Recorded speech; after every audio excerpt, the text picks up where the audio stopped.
everybody. It's Thursday night. It's 9 p.m. It's time for another episode of What's on Joe Mind. We are a fan cast about the world of G.I. Joe. I'm your host, Mike Irizarry. How's everybody doing? We're here. It's Thursday. Right? That's all we can ask for. Back home. Right? It's back in the homestead. It's about damn time. That's all I got to say. Right? Out vagranting up the West Coast like that. Taking all their tacos. Home from Bend, Oregon. Here in the top Oregon. row, he is the former head of marketing for the G.I. Joe brand at Hasbro. It's the Hot Show, Mark Weber. Yeah, did not die of dysentery. So that's Oh, thank God. Yeah. So now to Always a commemorate your trip, Mark, you did put together a brief slide presentation Right. on your week in Bend. There will be a test. So, I mean, these are the highlights, right? Right. So that's top left, that's what I can show you at Bend High right now. Because it looks like Thor did some renovation work right now. They're in like year 3 of a 4-year full renovation. So that's the tennis courts, a nice lava bear sign, and Pilot Butte in the background. That's when they fire the fireworks off every July 4th and burn down one side of the butte every year. But they rotate it. So they have 3 years for it to regrow before they burn it again. They just put up a look through the new Bend High, what they have, ready to show. And it includes high school these days, an in-school coffee house, which of course is called Too much. what's it called? Java Bear. Bears. Java Right. Bear. Yeah. Nice. I ran by the last Blockbuster, took a closer look, or maybe they've rotated. I saw those pictures. Yeah. Pretty slick. Yeah. And they have one bit framed on the back wall of stuff from the original Pacific Video, which is what became Blockbuster and ended up being the last Blockbuster. So I'm on that wall twice. I thought that was pretty awesome. Yeah, I made the 2 hours round trip out to Crook County, Prineville, to get to Taco Time, which is a big hit from my childhood that you can't get in Bend anymore. Stop. I don't trust any tacos that far north, buddy. I'm out. Yeah. No, it's not. I'm not spinning. It's not real good, but it's something I grew up with, and taste is one of the things you can't really replicate. I appreciate that. Available. So, and my mom hassles me every time I come home, because I usually come home to see my mom. Still lives in Bend, and she's like, "So what are you gonna do? Where are you gonna go while you're back?" I'm like, "Taco Time." She's like, "You're gonna drive 2 hours round trip for mediocre Mexican food?" And I'm like, "Yeah, but you can come with if you want." I'm the same way for an old chain down here called Okay. Poncho's Mexican Buffet. I've been eating that since I was literally like 5. There you go. There's Right. 3 left. I make a trip once a month to go make the pilgrimage. Attaboy. You know exactly what I'm talking I know about. exactly what you're talking about. Yeah. Right. It's not good. It's nostalgia. So the Exactly. It's the flavor. the best bit. I go up to Taco Time. Mhm. I get 2 crisp meat burritos. They're fabulous, but they have this new hotness up on the board, and it's the poblano steak burrito, and it just looks amazing. But it's like $8. Like it's a big ass burrito. So I get one of those 2, knowing I won't eat it on that drive. I have like 2/3 of it the next morning for breakfast, wrap the rest in the tin foil, and that night I go to what's supposed to be the best new restaurant in Bend, a very good Mexican joint called Casa Sur. So I eat there with a couple of friends, eat everything on my plate. It was very good. Come home that night, mom's already asleep. The next day, she says, I'm a little hungry. What's in this tinfoil? And I say, oh, that's my leftover burrito. So she said, do you mind? I'm like, no, Mom, hit it. No problem. So she warms it up. And I said, yeah, you're really going to like that. Casa Sur was great. Everything they say about it was exactly the truth. But what I never said, but didn't come clean on, that wasn't from Casa Sur. I gave her my leftover Taco Time burrito, waited for her to heat it and eat it, and then said, what'd you think about that burrito, Mom? And she was like, that was really good. And I said, Taco Time. So maybe I'll get less slack next time. One place he insisted I go is a Pacific Northwest chain called Burgerville. And the burger was honestly mediocre, but they had the biggest onion rings I've ever seen in my life. They were like 3 inches thick and round and incredible. But Vegetable donut. When she said there was an actual Burgerville, all I could think about was Justin Timberlake bringing it on down to Burgerville. So I made sure I got him in the photo. And then I ran by downtown. This was my first comic book shop ever. Still in business. Pegasus Books in downtown Bend. It's not Plugola or Payola because I didn't get nothing. But get on down there to Pegasus Books. Tell Duncan that Mark said hi. Carlos Salinas wants to know, Honcho, did you bring back ashes from the last Blockbuster to scatter at home? I mean, look at that parking lot, man. That's 4 cars parked there at like 11 a.m. on a Tuesday. Right, it's loaded. So it's Blockbuster's killing it, man. No problem. So, I mean, do they look like they're doing a child custody swap for the week? Yeah, they do. But they probably stopped to get some videos for that on the way up. Absolutely. Yeah, whatever Disney's hanging on the wall in there, I imagine, got picked up. That's it. And they do, a chunk of their business is just straight nostalgia. Yeah, Blockbuster shirts and things like that. But it's the same owner that owned Pacific Video when I worked there in high school in 1990. That's pretty awesome. Great family, great story. That Blockbuster tried to put him out of business. And then eventually he became a franchisee.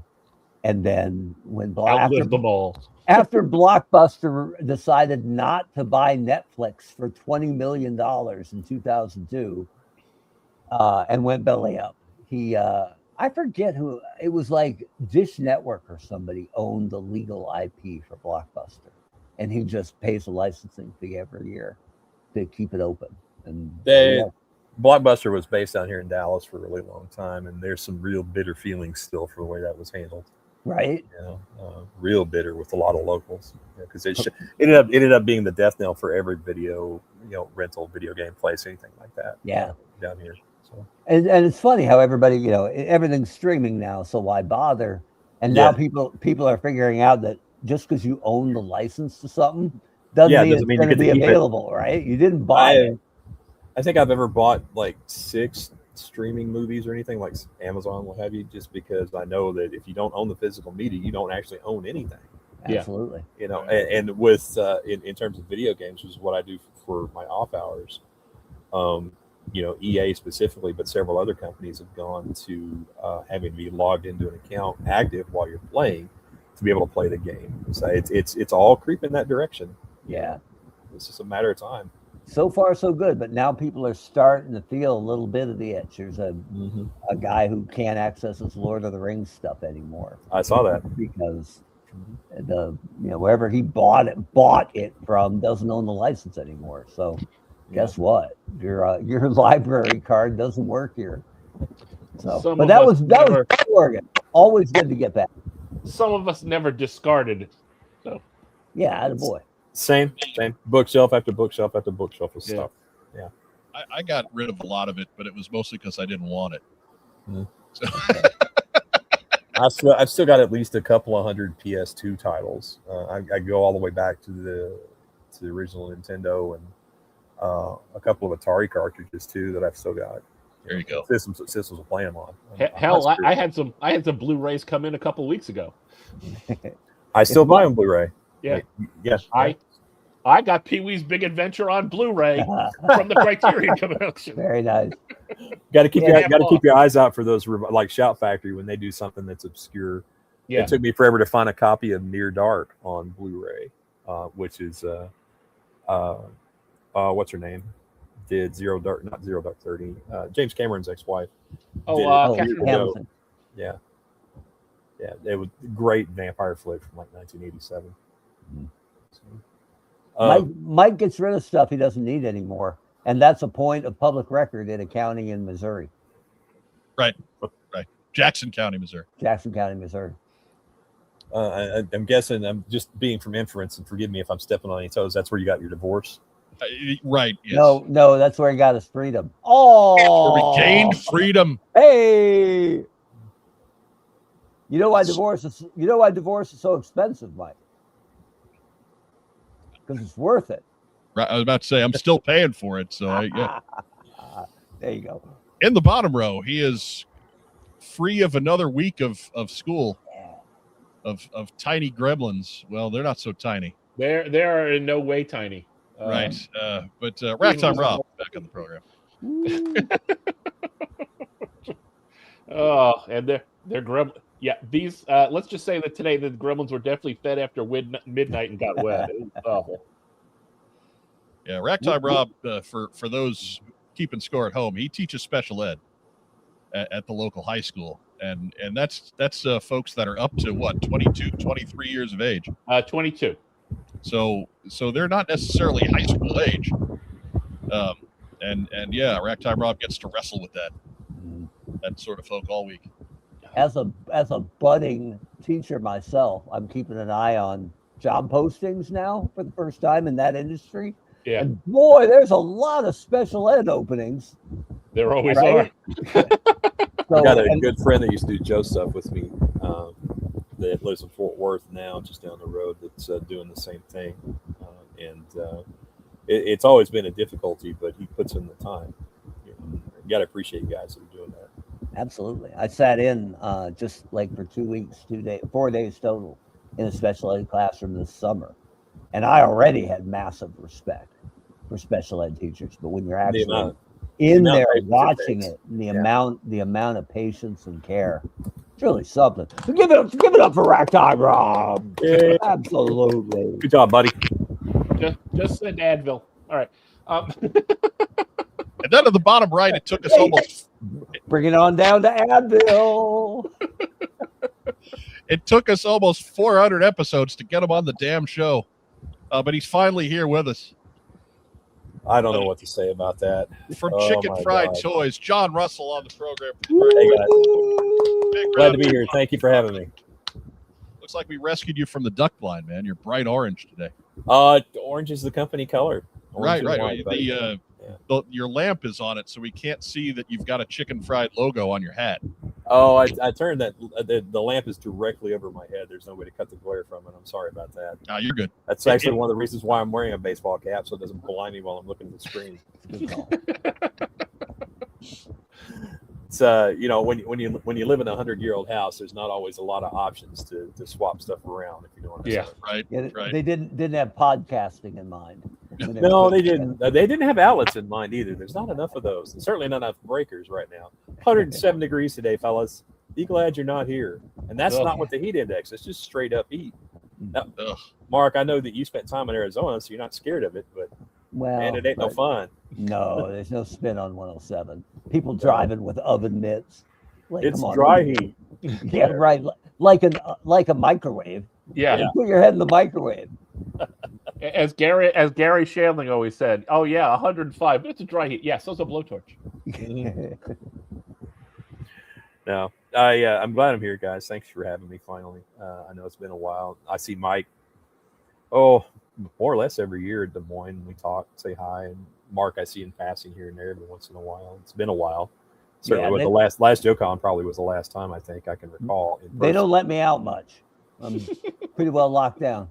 There's probably going to be a good reason. I escape to Oregon now and then, and they find me and they pull me back.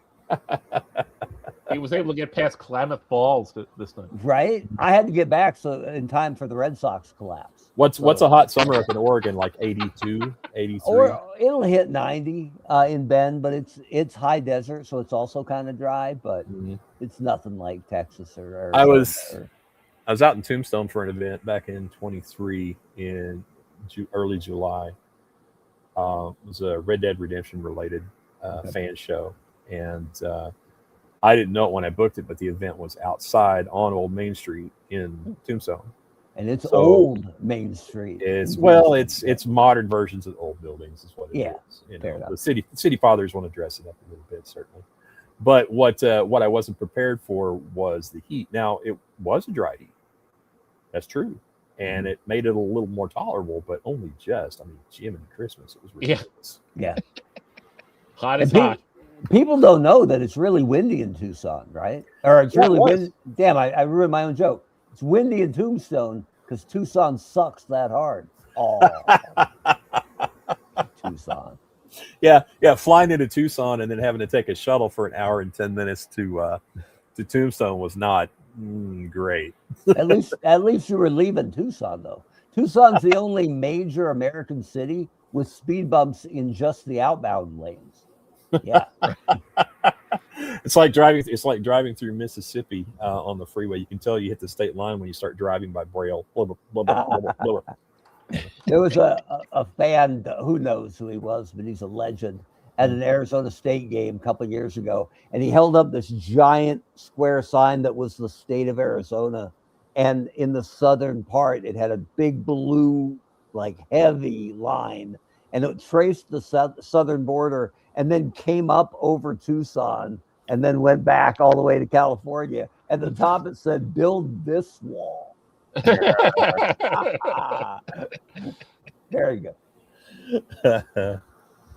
So, what do you guys usually do on this besides sit around and just kind of have at it, hash it out? Yeah, that's pretty much it. Yeah, we break in some. We got a news segment, and then we'll get to your specific dedicated segment after the news. But that's pretty much it. Yeah, cool. It's 2 hours of this. Just chop it up a little bit. Yeah. I mean, you'd think we'd plan this a couple weeks in advance. You'd think maybe you'd watch one. We did a good one. It's not a statement about your show in particular. It's streaming and YouTube and TikTok and all those other kind of video things. That's just not for me, man. All right. When I go work on my car and I don't know what I'm doing, I'll look it up in a manual or whatever. I know there's so much information out there on streaming services, such as YouTube and so forth and so on. And I refuse to watch it because I don't, and this is going to put some people off. I don't like people ejaculating their personality all over the video when I just want to get to the point of it. Hey guys, it's your bro. This time to like and subscribe, smash that button. Blah. Get to the video. Get to the thing. Right. Get to the thing. Right. It's aggravating. It can be. I hate that we even have to say stuff like that. I've promised our folks that. Right. I know. It's as an aside. If we get to 2,000 subscribers, I'll never ask again. He's going to make me do it. That's a good number. There you go. And then when we get to 5,000, we'll have Stinky come in and do it. Oh, Stinky. Yeah. It's one of the things that I've been talking with community people industry people about for the last couple of years in regards to social media and how it's kind of the only game for boutique toy brands. What can we as a company do to capture people outside of our usual audience? What can we do to get some attention, to get some PR, that kind of thing. And they're like, "Ooh, good TikTok." And I'm like, "Oh God, no, I'd rather die. I'd rather shoot myself, Right. Gouge out both eyes." I hear you there, man. I tried doing TikTok for a while with the channel here and with the show, and I just can't. It's an entire app of 2 billion people worldwide, all trying to do the same thing. Yeah. Well, I did have a suggestion I thought had merit, and you guys in the comments can respond back on this if you want. And certainly I'd like to hear what you guys have to say. He suggested that, I do some short 10-minute, 5-minute, 10-minute videos that talk about the design and management process behind the scenes that people don't see. Why did I pick this color? Which palette did we go with and why? What are the requirements for accessory balance across an entire set of SKUs and in one assortment? Those kind of more technical things that the public doesn't necessarily know that influence the cost and availability on the items that we're trying to put out. And I think it has merit, but I don't know that anybody really cares that much about it based on the other stuff that I've already posted about that over the years. Videos of the factory working on stuff and costing. Right. The hardcore nerds that love the behind the scenes stuff would tune in, but would it be enough to justify the cost and time of making it? I don't know. That's what I have to balance because I wear so many hats. My business partner Paul is a real estate lawyer, and that takes a lot of his time, so he doesn't have much to devote to it. And certainly the things that he does do are crucial and absolutely appreciated. I don't want to ever minimize that. But because of that, almost everything's left to me. on a day-to-day basis, and it's constant balancing. Is it worth the time to answer this email about where's my order versus should I be packing orders? Which is a better spend of the time. And people say, well, it's just one. Well, yes, it is just one, but you're one of 20 today. Yeah. And those 20, if I do I'm going to feel obligated to do all of them, and then there's an hour of my time gone. Nobody got their orders because I was answering emails about where their orders were. Right. Exactly. And as I said behind the scenes when we started all this, we shoved so much information out on the Facebook page, so it all pulls in one spot, that if you're not looking there, then that's kind of not on me. It's right. You're at least making the information easy to find. Well, if you can use a search bar and can read a paragraph. All right, that does narrow it down considerably. Yes, it does. Yes, it does. Couple of hurdles there. Alcorn asking, are the super chats working? Of course, super chats are open. We're always open. We need new equipment pretty desperately. So, that's where that money's going, folks. Yep. And as my paperboy once said, we want your $2. Right? Oh yeah. Better off dead. Classic. Classic. I think it's great that you're a little more in my wheelhouse than these guys are in terms of time. They're not much younger, but they are young enough to have maybe missed that. A little young. Not Rob, but one of the Pat email responses I would give answering customer service at Aliverse, because whenever we had a new drop, it would be 20, maybe 40 emails a day. Where's my order, right? Even though when it would ship, it would send a shipping confirmation email, right? Well, I didn't get the confirmation. Well, did you check your spam? Right. Yeah. So I had a Pat response just ready to copy and paste, and I loved it. And it said, "Hey, thanks for reaching out. We got in an amazing amount of orders last week, and we are filling them just as fast as possible, only stopping to answer customer emails." Thanks for supporting Balaverse. When you say publicly first in, first out, if they waited to order on a pre-order 6 months down the road, of course you're not going to be one of the first people out. Why bother asking? I mean, that's just common sense. Just the idea that you get an automated email when your thing leaves the place with your tracking number on it. So if you haven't got that yet, guess what? It probably hasn't shipped. Well, I tell my customers very clearly that when your order status changes to completed, there'll be a tracking number uploaded in the notes, and that's for you. And you should get a notice when it changes to completed or when the order status is done. And if you don't follow up on that yourself, that's not really on me. I mean, certainly if there's a problem with shipping, it's in transit somewhere or it's lost, or okay, then that I'll step in and do my best to help out. Yeah. But you can't hold everybody's hand 100% of the time. It's just impossible. Yeah, I'm not mad at a guy who is wondering 10 days later what happened, right? But if you ordered on Friday and it's Sunday, man, I haven't even been back in the office yet. Right. Oh, I got one that has happened a lot recently, and it's a bit of a long anecdote. I hope you guys will give me a middle attitude here, but in the last 3 or 4 years, for Joe Fest, which is our biggest show of the year, we've been in a position where the product that we had ordered for the show wasn't ready.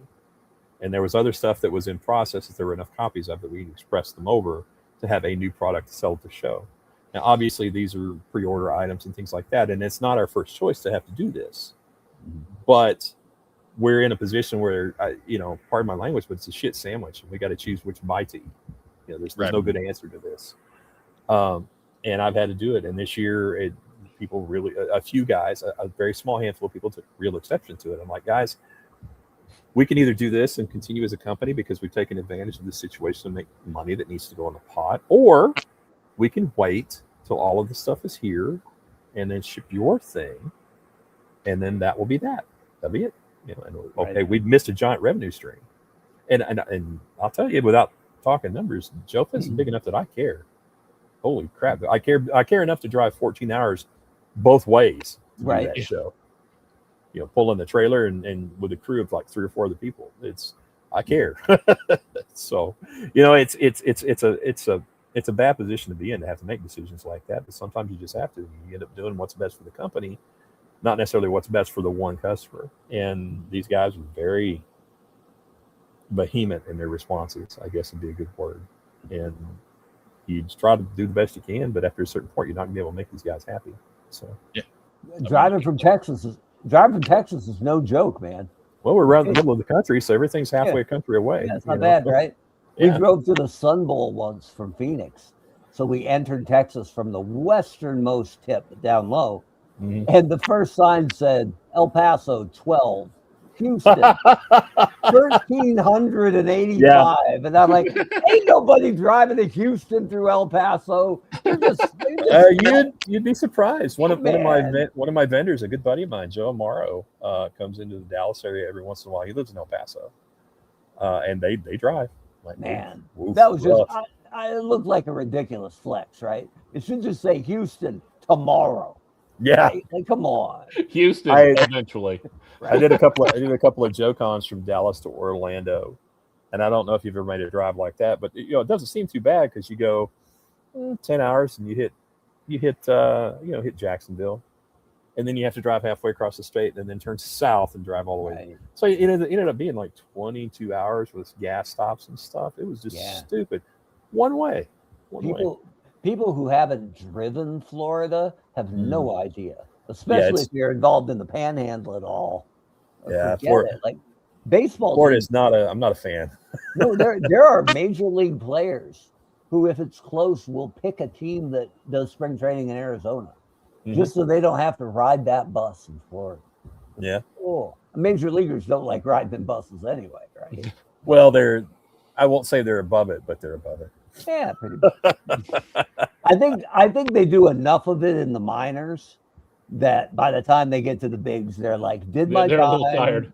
Yeah, I completely agree with that. I'd feel the same way about it myself. Yeah. John Carlos Salinas wants to know: are you going to assembly required?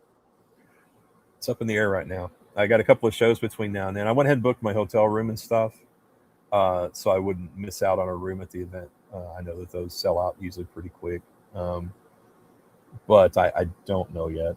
I love doing assembly required because it's one of the few places I can go to see a lot of that crew that used to go to JoeCon all the time but doesn't travel to Augusta anymore to do Joe Fest. So if I don't go, it's a missed opportunity there on a personal level. It's never a ton of money.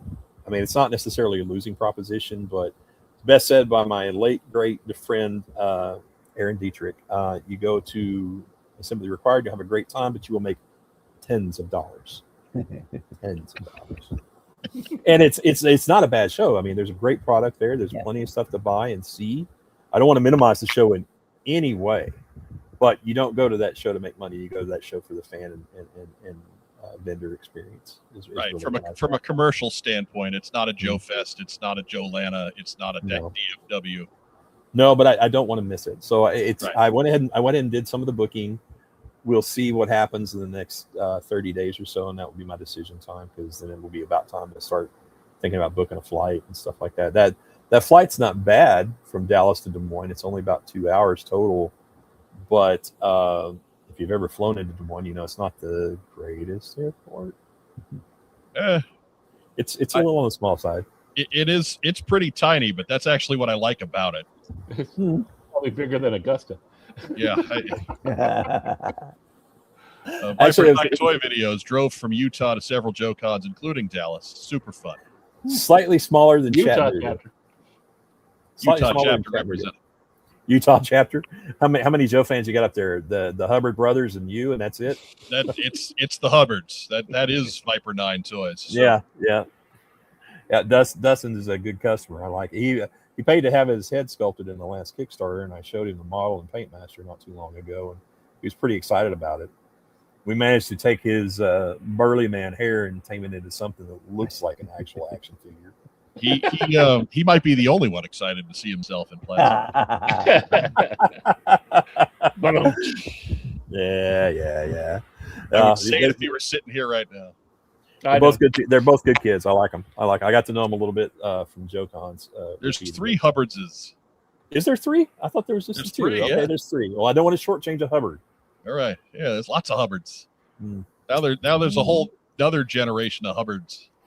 Yes, I saw the pictures of Baby Hubbard. I wonder what number of Baby Hubbard that is. Oh, I don't know. Between the three of them, I don't know. Man, the Hubbards are nice, but their mom, telling you. Silence. Okay. Nursery rhyme humor. What do you say we get to the news?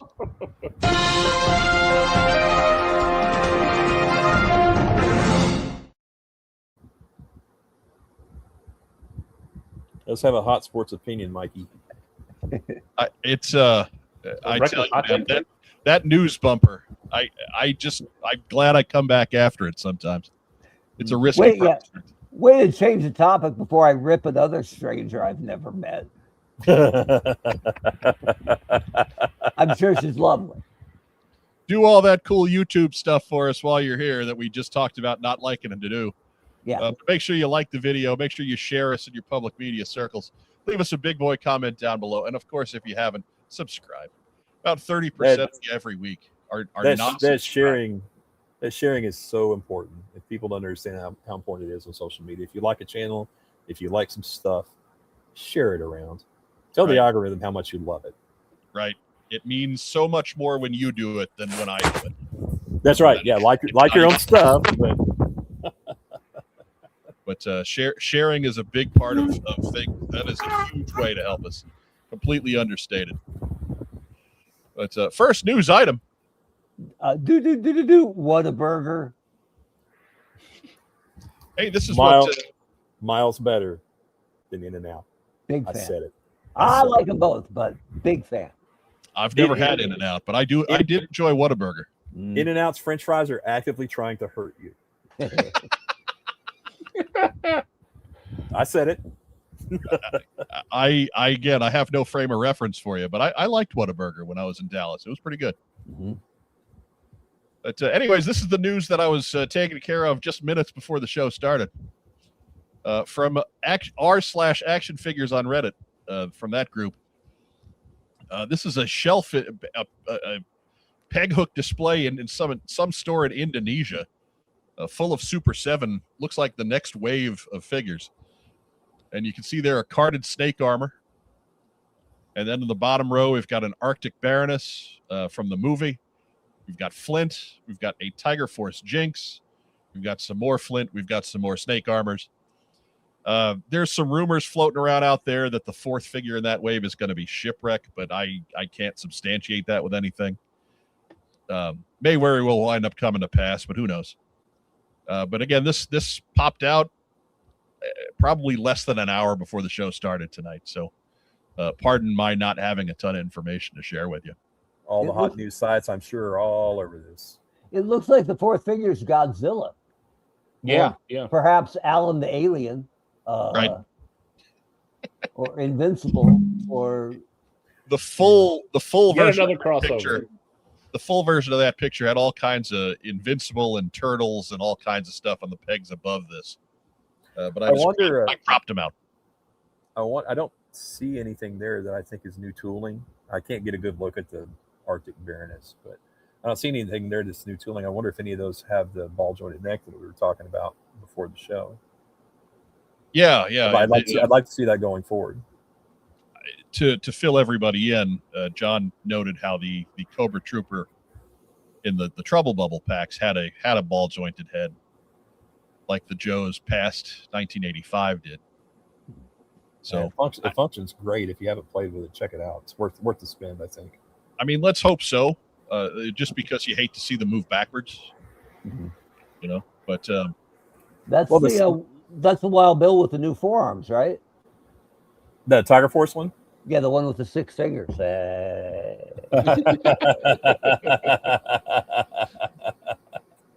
I got that from Target a few weeks ago, and it's a pretty decent figure for a basic repaint. He's hardcore, man. Most cowboys just like 6 guns. He likes 6 fingers. Look at him go. Well, he's got the over-under barrel that came with recoil. Could have an extra finger for that trigger. If that gun was bright blue, recoil would be after him. Like, hey, man. Give me back my. Oh, that reminds me of a story I'll tell later. He killed my father, and he needs to prepare to die. There you go. That's right. Yeah. What was that character's name? Count what?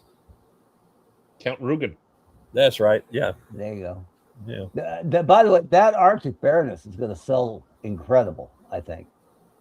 The Baroness is so popular, and neither company has really gone too far, or I don't say hit that too much, because people will take that the wrong way.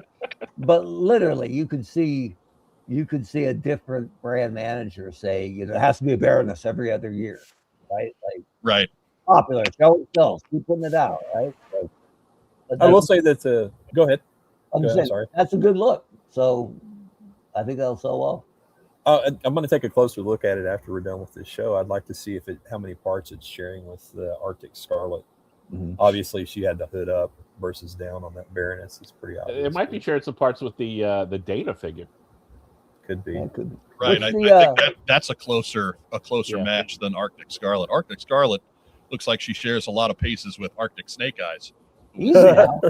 Well, I will say. She shares some pieces with him. Hey, I will. Yay!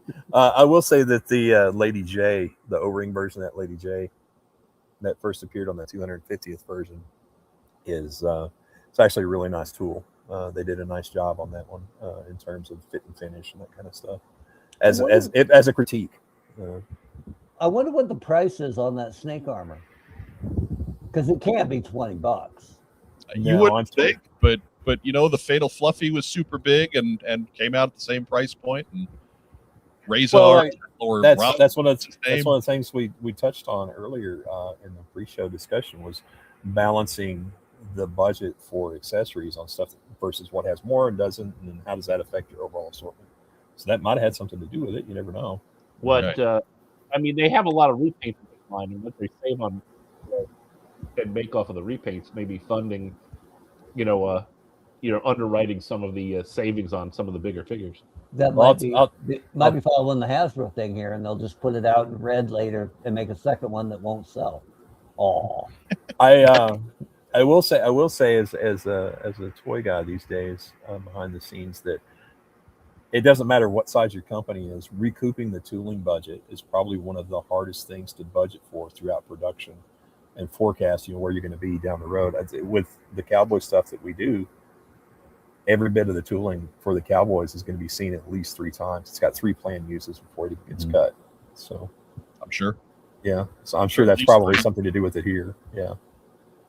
Yeah. And snake armor, white, red, blue. Well, if you want, not to, whether it's in bad order or not, look at what Black Major did with it. How many different colors he's done or he's doing. Yeah. I don't know. I try to stay out of the hack category. Hey, Bart Simon has our first review of that Tiger Force Jinx. So that's good. Really? Yeah. That's good. Yeah. Yeah. Bart, where'd you steal it from? I think it's more of a personal statement here. Screw Tiger Force, long live Battle Force 2000. I agree with him, but the irony of saying long live Battle Force 2000 is that his tongue has to be firmly planted in his cheek on that one. You can't be serious. You're pretty steep. Yeah. Somewhere out there, Dodger is going, rock on, man. That's what we got. Be sure to one out for his boys down below. Tell us what you think in the big boy comments down below. Share your thoughts on this proposed next wave of Super 7 Reaction Plus. Doesn't Dodger have to pour 6 out? I'm sure got a lot to pour out. I'm sure one of the Super 7 reps is probably after this leak is probably like, we had a shelf date we agreed on. Yeah. Yeah. Somebody's factory is getting a phone call right now. I promise you that. I like the idea of Dodger cracking a 6-pack open and just turning it upside down for his homies. I imagine he just gets a hose. Ouch. Yeah, that's rough, man. That's part right in the feels. That's just for Avalanche. He was a drinker. Yeah, that's fair. Wouldn't you be? Well, I don't know. I think it would be Blocker, wouldn't it? He's from Boston, right? In the 80s. Like, he lived through a lot. He saw a bunch. Yeah, he had Bird. At least he had Bird, right? Was it Little Kings or Moosehead or Stroh's or what other '80s beer was he drinking? Probably Sam Adams from Boston. Oh, that was still relatively kind of new in terms of getting national. You know what? It was probably Red Dog. Yeah, Red Dog. Oof. Wow, that's '90s beer in a nutshell, right there. Yeah. Red Dog. But Viper 9, I really dig the winter adaptations for the Joes. Figures I wanted for a while. I agree. I think this is something I should have been mining for years now. I completely agree. Same. I think that Super 7's decision to use comic and cartoon inspired designs and colorways and stuff like that is brilliant, because you tap two markets that way. You get the guys that have a complete 82 to 94 collection like me that want to add to it in the same vein without shoving the same old down their throats, more or less. So the perception of value is there. And then you get the new customers that only watch the cartoon secondhand, in the 90s when it was being rebroadcast, Right. Syndicated views, I believe that's the proper term, isn't it? Yeah. I mean, there's fans, of the comic book that picked it up at any number of places in the time since it was released.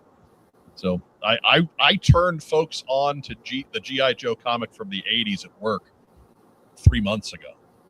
And now they keep wanting, hey, did that? Whoa, like their minds are blown that a toy comic book is that good. And I'm just sitting there going, yeah, dude, I do a podcast. We got lucky having Larry write that.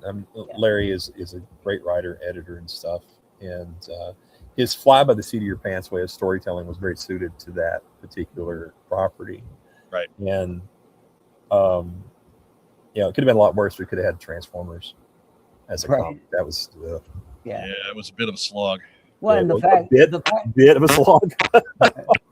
The fact that Larry was, I'll say retired soldier, but had served, right? Mm-hmm. And that he had a lot of respect for the soldiers, but not necessarily for the military establishment, right? So it wasn't, it wasn't, salute to America's armed forces, even though it was always. Yeah, it was a lot of 80s Jingo Whiskey propaganda. Yeah.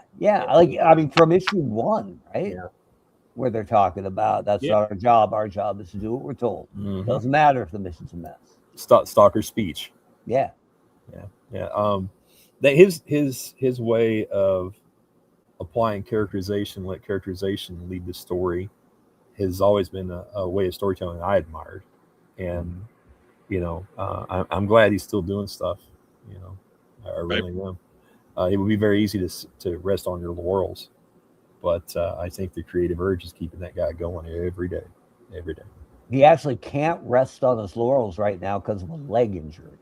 Yeah, that was bad. Yeah, but soon his laurels will be at 100%. Next news item. What you got? Laurels. Get well soon, Larry. Absolutely, that's my way of saying it. But, hey, this email came today. If you're in on the HasLab Snowcat, it's coming soon. So, time to clear out some space. Rob, we have to determine which piece of furniture is getting tossed. I got a hot sports opinion. Do you want to hear Go for it, John. Yeah. Hasbro's got no business in the crowdfunding. None. Sorry. I know there's going to be people really upset that I said that out loud, but they've got no business in crowdfunding. I tend to agree if you get down to the nuts and bolts of it. Like, I understand the thinking that, it's an untapped resource. There's no doubt about that. Right. But like certainly things like the sail barge. Okay, that's not ever going to happen any other way. Props to a flag. If a flag were to happen, not going to happen any other way. I think I would have been okay with the very first. You remember what the very first HasLab was? It's a 1-to-1 size Cookie Monster. Well, I think the barge was before that one. No, I think the Cookie Monster was first. I mean, I may be wrong. No, the barge was first, and then they tried Cookie Monster and Unicron. Yeah, and another one. Right. I think they launched 3 at the same time. My buddy Bill Rawley designed that Cookie Monster. That was a beautiful piece of work. It was fantastic, and he worked on it so hard. And they put 3 things out at the same time. So even if you were a Cookie Monster fan, like a guy I know, if it was coming out at the same time as a $300 G.I. Joe item, maybe Mike doesn't have $500 for HasLab that month. I think that there's a rule of thumb for us, I think, when we talk about Kickstarters and crowdfunding and stuff. The average consumer, fan of our brand or fan of what we're doing, has got at most $150 a month in disposable cash to spend, and these days not near that much. Everybody's feeling a pinch, and I think it's max disconnection to put stuff out that's that high in terms of asking somebody to commit. It also sucks the air out of the marketplace, and I don't mean it on my behalf. I just mean in general. A company doing the HasLab Dragonfly, that thing is cool, but they could have funded that. Yeah. And again, that's a pretty safe bet to whatever you're going to make. It's going to sell if you get the shelf space. My feeling on it is, I know that the excuse is, well, retailers don't want to give up the shelf space, and that's true. I believed it for a while, and then I saw them put out big things like the Stinger and the Vamp and things on shelves, and somehow they got the shelf space. Well, it goes beyond that. The bundled in figures that are the stretch goals, so to speak, that are the incentive, the cherry on the sundae, are starting to reappear, in different colorways and stuff. So that was always the plan with that thing, is that those other sweeteners were going to be recolored and repainted to recoup costs on tooling and things like that. Right. The Stinger didn't get shelf space. It got a display in the middle of some Walmarts. Sure, but that's Walmart, right? They're the biggest retailer in the world, and they were willing to give some space for it at retail, at general issue retail. And I dare say it was at more stores than it got shown at, because Walmarts don't want to pay anybody, and they're always behind on planogram resets. So it probably wound up in more storerooms than we think it did. Well, here's the thing about Walmart's model too that most people aren't aware of. By the time something makes its way to Walmart's store and gets sold, it's not paid for. They're usually on a 30 to 60 day pay after. So the merchandise that you got and bought and had for a month, they're just now paying for. So that's their model, and because of the largest retailers, you said, they leverage that. It allows them to manage cash flow a lot easier, I'm sure, and certainly makes your assets on paper look better. I'm not advocating for it. I think it's BS. But that's my hot sports opinion. Hasbro's got no business in the crowdfund. And it's not just the figures, right? We're getting a stripped out Arctic Hiss tank, right, at a lower price. So some people think that was kind of disingenuous on the front end. I don't think it's necessarily disingenuous, understanding the motivations to monetize everything that you've spent time doing. But I do think, like I said, the biggest problem is that it sucks air out of the room where collectors are having to make hard decisions about what else they can buy, And while, let's say in Hold'em poker, if you get up in the money, you can bully people off the table, I don't think you necessarily need to have that same cutthroat way of doing things in every other type of business. And there are people that argue, well, business is business. Well, okay, we can remove any emotion and compassion from the business if you want to, but it's make life a lot shittier for everybody concerned. Right. I just don't understand whatever happened to the thinking that the rising tide helps all ships. Rising tide floats all boats. I made that argument in political discussions, I don't know how many times, and just right over people's heads. Yeah. And so somewhere in there, the goal of business stopped being make money and provide money for your employees and shareholders, and turned into crush all opposition. Exactly. I don't think that was ever really supposed to be the plan. Well, if you take 80s style capitalism. I'm going to quote that. I'm going to point to that since that's where I came into adulthood, and look at the cutthroat nature of how business developed during that 10-year period. You can see that absolutely has led us where we're at. Right. And the small business way of thinking, where you take care of employees, you treat them well, you provide for them and their families so that they're loyal, so that they're doing their best possible work for you. That kind of way of thinking. I mean, everybody's replaceable now at every level. Every level. There's not anybody that's crucial to anything anymore. And with the prevalence of AI in design and sculpt, as it comes on, that's going to get even worse. You're going to remove any human element from it. And I don't say that as a person in this particular business. I say it as somebody that's concerned for art in general. So, I think that the goal at the large corporate level is to be able to do what they're doing in mass media today, and it is to get consumer level printing and UV printing at home to such a point that they can just sell you a digital file of an action figure and you print it and assemble it at home. And that's the model. That's it. There's not any physical media to move around anymore. There's nothing to store, nothing to manufacture. It's all the sculpt, and then figuring out how to get the best way to get it to the customer digitally. I loathe the thought of that. Certainly printing has its place. I'm the way that magically works. I still don't understand it completely, even though we use it all the time. Right. I know that there's a place for it, and certainly it's great for making one-offs and small print run, 30 copies of some hand assembled this or that. But I don't think it has a place in mass manufacturing right now. Certainly, there's a great one-panel Jetsons comic that has Rosie painting and George vacuuming. Not how it's supposed to work, man. Yeah, no, that's pretty on point. When you leave capitalist motivation as what it is, they're going to look at the bottom dollar, and that's their only motivation. Is this art good? Is it worth looking at? Does it touch the human soul? Is it a product of a human being? Does it have compassion? Can I have empathy with this painting? Does it give inspiration or thought, or move on to the next art piece from it? Or is it just something I was able to produce and print and make money on? Look at the 8 NFTs, all worthless, all soulless, but they were being touted as high art, right? Whatever, or at least high value.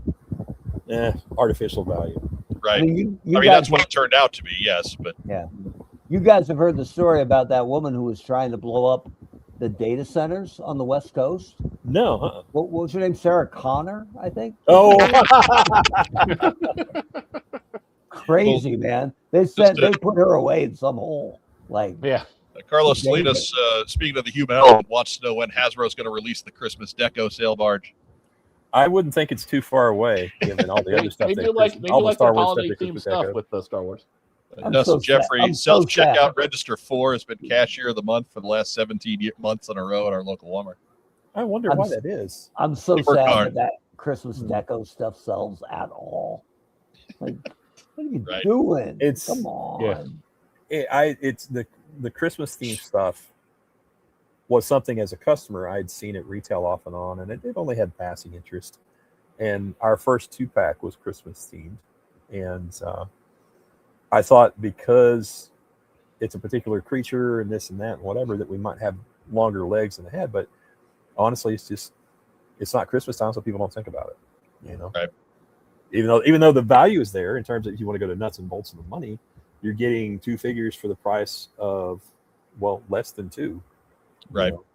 So I thought that and the fact that we had a really cool creature design in it and stuff, and a great repaint for the cowboy, turned him into a version of Cowboy Santa Claus. But the Christmas stuff is just, unless it's Christmas time, people don't even give it any consideration. Next news item. Do. Got to get moving. We're gonna be here all night. Oh, let's move along then. I love the snake eyes in this. Comic Collector Series number 2 is available now on Super 7's website, and I believe Big Bad Toy Store as well. But it features Arctic Snake Eyes, or Snake Eyes in his Arctic garb. Includes figure, backpack, his weapon, Wild Weasel, skull accessory, and feature-length reprint comic of Real American Hero number 2. $30, and it's yours. Available now at super7store.com and other well-known toy retailers. As a Super 7 junkie, let me say it might be worth going ahead and paying for that free shipping bundle deal they got. Because they're dragging stuff out just enough so that I've paid shipping like 4 times since they started offering that. just speaking from personal experience there.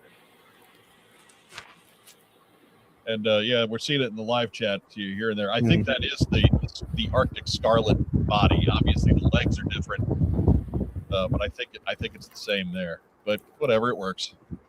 I think those are right. It was made pretty featureless on purpose. It's a heavy winter coat. It's not a big deal. I have to wonder, since this is number 2, how many more of these they're planning. I don't know, man. I would like to see them go in chronological order. Let's see a figure from number 3. What, like one through 10, maybe? Yeah. I mean, as long as they sell, I guess. Yeah. I was not for 155. I was not too concerned with number 1 because it was a reprint of that same Cobra Commander again. Like, I didn't care. This one I might pick up. I did get the CC because the colorways are fairly different. They match the interior art pretty well. Yeah. That's just not enough to push it over the top for me. Oh, generally speaking, it's not for me, but give it a try and see what happens. It was the first one, right? Yeah. So again, available now, super7store.com. Next news item. Hey, we had this digital render reveal over the past week too on the 19th. That was was it just yesterday? My God. Yeah. But here's Ninja Force, Snake Eyes, and Jinx, the 2-pack. What's with Sexy Time Jinx? Right. That has to be the least functional Joe uniform I think I've ever seen. Ninja Force Snake Eyes, if you want Classified to be an exact redo of what you've already got in 4-inch, great. And this is the Snake Eyes for you. I think it's really done well for what it is. But that Jinx is awful. I won't say it's awful. I just don't think it's really appropriate for G.I. Joe. I mean, as a lifelong fan, I think sexualizing any of your stuff, your comics or your action figures or even video games and stuff, and it's rampant, is the lowest common denominator, and not necessarily in good taste either. And here, did she come from her other job as a belly dancer, her Moonlight job as a belly dancer? Is that what's going on there? It's a head scratcher, and it's not to say that we don't want attractive people to be in our properties. That's not it at all. Yeah. But this just seems like it does kind of, we're shooting for something. It either skates or just crosses the line. Yeah. Mark Weber, what do you think? I think if you put her in a really strong whirlwind kick pose or something, you could have the upper torso not match the actual clothing on the lower torso. And you could also get both of her legs to not match. Right. Where I think we're about to hear something about a mid-torso break that looks bad. Something like that, right? Something like that, right? But the articulation, right? Now I do think this won't look as bad once you add the shoulder thing on, right? Or even with the masthead, it'll look a little more fearsome. But there's no reason for those pants. I mean, there's one reason for those pants, right? It's a bad one. So I think the figure itself, if it wasn't Jinx in a military fantasy setting, and notice I said military fantasy, not military, because if I want military, I'll go watch the news. All right. But in a military fantasy setting, it's a little too far. Now, that's not to say it's not a nice looking figure if it was a video game character or something of that nature. But again, like I said, I have peccadillos with that. I think you can't do anything more to creep out the general population than to sexualize or fetishize your interests, your pop culture interests, and that goes at every level and for every fandom.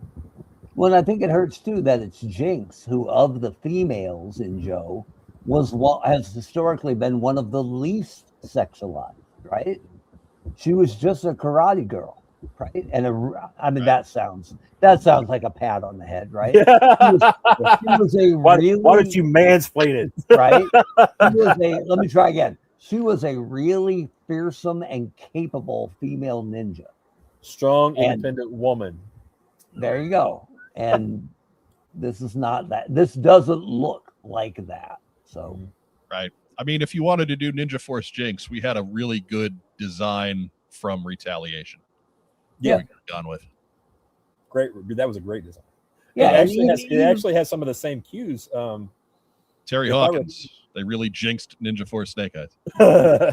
If I recall correctly, the costume design and the figure for Retaliation Jinx, the yellow and black one, had the same cutouts on the legs. She was just wearing a bodysuit underneath it. Right. So it's like a type of over armor pants. They weren't quite as full in terms of being filled out, balloony or whatever, however you want to call it. But the same style of cutout. Maybe we'll be seeing these parts again. That's possible. Bart Simon's on a roll. He was to debut the brutal high cut. Oh yeah. Yeah. The good news is, though, if you really are diametrically opposed to this, if you never want this in your collection, it is a Target 2-pack, so they were going to cancel it on you anyway. Right. So, chances are you'll never find it anyway. You're probably not going to be able to get it. If you do find it, it'll be swapped for an early Star Wars Black Series figure. Right. It'll be that rare Snake Eyes John Cena 2-pack. Mm-hmm. Which will be impressive, getting John Cena into the yeah. I got a feeling we're going to see a lot of John Cena Jinx 2-packs, my friend. Myself. Yeah, I'm afraid that's probably going to be the end result of that, sadly. But, yeah. Not to rush the news, but we got John. He's a talker. We got a lot of stuff to cover. Yeah. So sadly. Out yesterday, G.I. Joe 25 from Skybound. As things finally start to come to a head, as G.I. Joe takes on Night Force, they kind of set themselves up to take on Night Force. We don't really get there too much just yet. I don't want to. I just read it today. I don't want to give any spoilers. I don't want to talk too much about it. But if you are expecting a huge bust 'em up battle, doesn't happen yet. Give it time. This is a build issue. What? It's a 5-part story. The cover is not indicative of internal action? Did you say build issue or fill issue? No, build issue. Yeah. Well, that sounds actually, like you said fill cover, issue. Mark, the cover is actually very accurate because there's no actual fighting. They're just preparing to fight. I guess that's true. So they pretty well nailed it with the cover on this one. But again, it'll be interesting to see where they go from here because there are definitely some points that have been push pinned into the caulkboard, and there's no turning back on some of these. I don't think so. Get ready. This should be. It's the part one of a 5-part story, so it should be a rather important one in the Energon universe. Let me ask something real quick. I haven't read G.I. Joe in a really long time since my eye surgery. I can't read small print anymore. Is it good? It's good. Yeah. No, it's pretty good. It's good. I am not somebody who is looking forward to the Energon universe, right? I have always been a keep the chocolate out of my peanut butter type of guy when it came to G.I. Joe and Transformers. And then they went and they did it here in Skybound and it did not work at all in IDW for me, right? Like I had already seen it happen once and took a pass.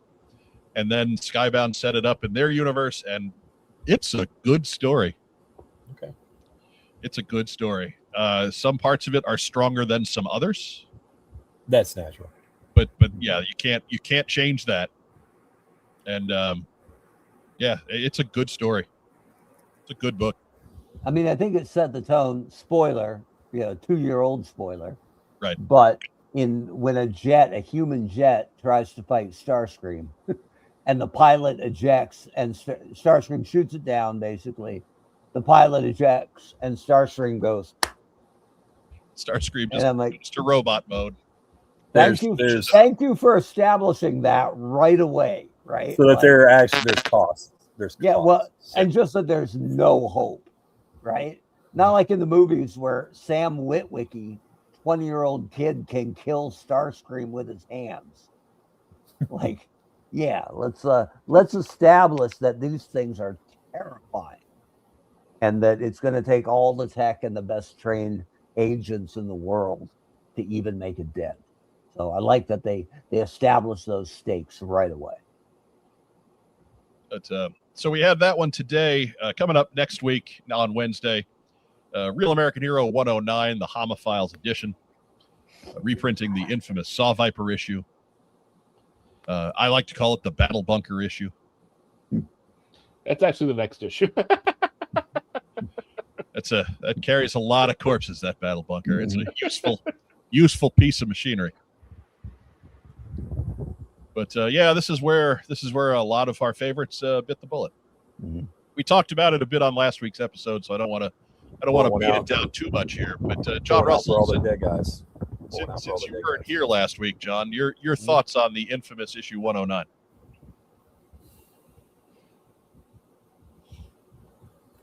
I think that if the goal was to clear the bench and make way for new versions of characters or new characters replacing old characters, it was successful, but not enough. If the goal was to just add impact to the story, it certainly did that. Right. I mean, some of the characters that died in there were, let's say, they were fan favorites, without a doubt. You know, some of the characters that died in there were fan favorites. Some of them were also rans, like Battle Force 2000. Cough, cough, cough. Mm-hmm. It's been a long time since I read it. A long, long time since I read it. I think as the post battle stuff where the Saw Viper kind of gets a little glorified, and that guy's got to pay. Yes, and of course he did, but eventually, yeah.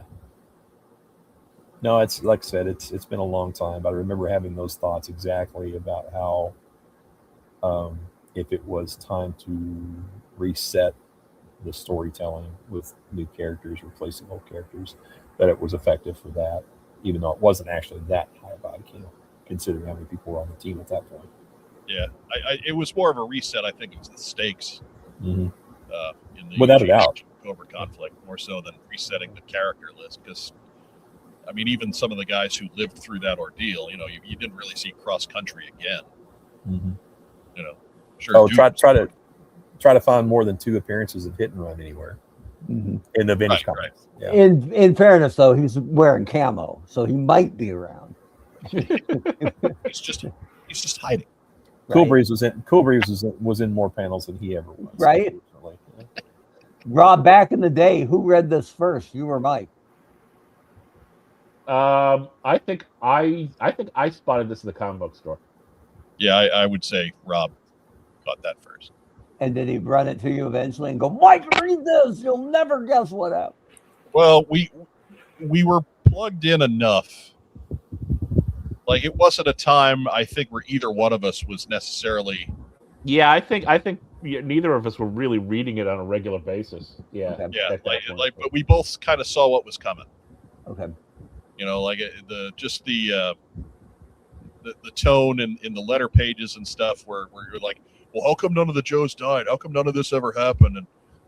And they kept saying, well, stay tuned because things are going to take a turn, and they took a turn. Right. So, but I think it was Rob who broke the news. Yeah, they killed Doc and they killed Breaker. Yeah, those are the two. Those are the two by far. Right. Breaker was my first Joe, and that was kind of sucked. Yeah, well, I mean, especially, Mike and I were both reading. the comic. When we started reading the comic when it was still in single digits. Mm-hmm. So and Breaker was a big part of a lot of those issues. You know, so right. Oh, the Central Park battle with the gum and the speakers on the tank. Yeah, with the tank. Yeah. Right. Like we hadn't been out long really, but we were probably both out at that point. Yeah. Because I think it was the last one you got off the side. It was around issue 90 or something, right? 90 something. Yeah. You know, but Quick Kick was a guy who had just been through a lot with, being a POW in Barovia. Crazy Legs had just gotten a bit of a spotlight in some issues, and so these were characters that maybe people were attached to, and it just, it was a big deal. It was a gut punch. Feels were definitely hurt. Were definitely hurt. Yeah. I like that they were printing it because obviously it's one of the most important issues. Yeah. But it's also an opportunity because it only costs $4, right? And you can cut out that heavy metal mic off the cover and sell it on eBay for like $60. At least. Yeah. A bargain at $4. I remember when comics were maybe literally 15 cents. expect an email after that, maybe. But yeah. Next news item. Yeah, I think the original cost of this was, a buck. So. Oh yeah, actually, wait. Before we get out of Skybound, we've got the Real American Hero Compendium Volume 4 next week as well. $64.99 is the cover on this big boy. Collects Real American Hero 114 to 155, G.I. Joe and Transformers 1 to 4, Order of Battle 1 to 4, and G.I. Joe Special number 1. If you're going low cost, this is the way to get your 155. This is how to do it. Yeah. I just happened to look up and prices, today, and even for the price guide from like 2 years ago, 155 is the third most expensive issue of the whole run. Yeah. And it's like $150. What? 1 and 2 are the only ones that? No, 1 and 21. 1 and 21. Okay, so 2 is falling behind. 2 is number 4. It's still like 100, but yeah. Two used to be more than 1. Back in the day when I was still reading manga all the time. Yeah, no, it really until very recently. Yeah, 2 had them. Yeah, I mean 2 kind of followed the much smaller print run theory of the big one of number 1. Number 1, I mean, it had a huge print run anyway because that was getting nationally advertised. Yeah, but did you get the Treasury Edition size one? No, I only have an original number 1. I got to tell you, those pinups in the back of the Treasury Edition, because they're so much bigger, really cool, man. Yeah. Torpedo Mike, seeing 2 of the few Minority Joes get written off sucked. Yeah, it did. Yeah, it did. You really only a few Minority Joes, though? I would say 2 of the more important ones. Well, yeah, I'll give you that. But I always thought Joe did a pretty good job of representation. Yeah. For its day, right? Remember, certainly not today's modern military. But yeah, for its day, yeah. I would say that first 5-6 years they did a good job of getting minority characters into prominent positions in the story. Okay. More so than we weren't overwhelmed with the sheer number of them. Right. Which kind of makes it a little less realistic, frankly. Well, the ones that were there really counted. Yeah, the ones that were there really counted. Yeah, and some of the comic put a better focus on the ethnicity, right? Like Zap, right? Right. Zap is Grunt the Bazooka Trooper as a figure, but in the comic, he was definitely played up as Latino. And rightly so, right? Unless you did like I've done on every version of my 82 and 83 Zap and gave him the mustache. Right. I just mustache on every one of them. I just play with the version 2, right? With the robot legs. No, that's Bill. I call him Bill. So Bill. Yeah, Bill. Bill. Bill. And then the Skybound calendar, also on the 26th, Void Rivals 33. And then beginning of next month, G.I. Joe Trade Paperback Volume 4. That is for the Energon book, and then Mask number 4 as well. And I mean, what can I say about Void Rivals except that Mask comic is pretty good. The Mask comic is pretty good. Or to quote Silky Johnson, what can I say about Void Rivals that hasn't been said about Afghanistan? Bombed out and depleted.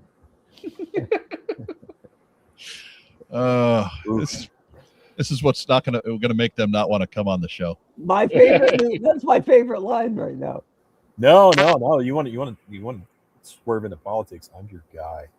I have no problem hurting people's feelings. No, I was swerving into Chappelle, actually. I haven't watched any Chappelle in a really long time. Sorry, I didn't get the reference. Yeah.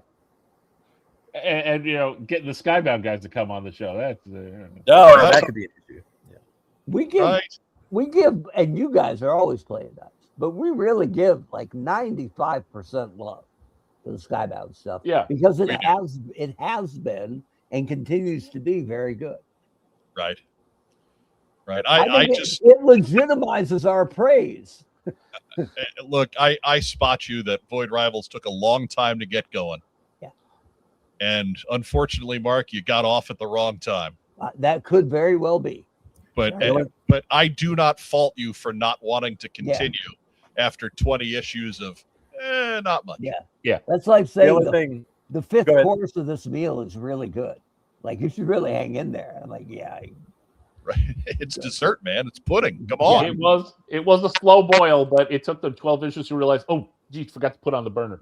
Right. The only thing I know about Void Rivals is I bought the SDCC figures and gave away the Jetfire. There you go. Yeah, but that was 2 years after that issue, so it's okay. Fine. Next news item. Do. Hey, look at that. It's time for the TeePublic stuff to go on sale again. About time. Swag Shop, it kicked off yesterday. It goes through the 23rd, and then it'll get you again at the end of the month. But for both of these sales, save up to 40% on tees. Enjoy deep discounts on everything site-wide: sweatshirts, mugs, magnets, ball caps, gym shorts, tote bags, stickers, beer koozies. Mark got like a giant flag that he waves out in the front to stop traffic. No, he doesn't. He doesn't have anything like that. Services to be named later. You can even get our cool logo as wall art if you want to. I mean, holy cow, the savings. But that is happening now. And then again from the 27th to the 30th. John, how much have you bought?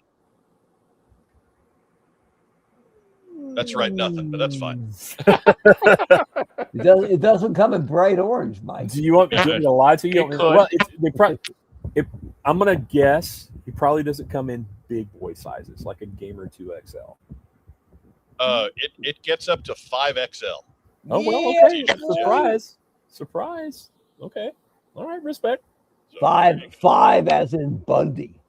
Bam! All right, respect. I got you. They got it all, man. Capes, kilts. That comes from a lifetime of not being able to get T-shirts in sizes I want that aren't black. I refuse. Yep. I refuse to be a cliche. A guy who's doing pop culture related stuff in a black T-shirt who smells like bologna sweat. I don't want to do that ever. If I have anything to say about it, that's never going to happen. All of the What's on Joe Mind shirts that I have are all blue or gray. Is it for the same reason?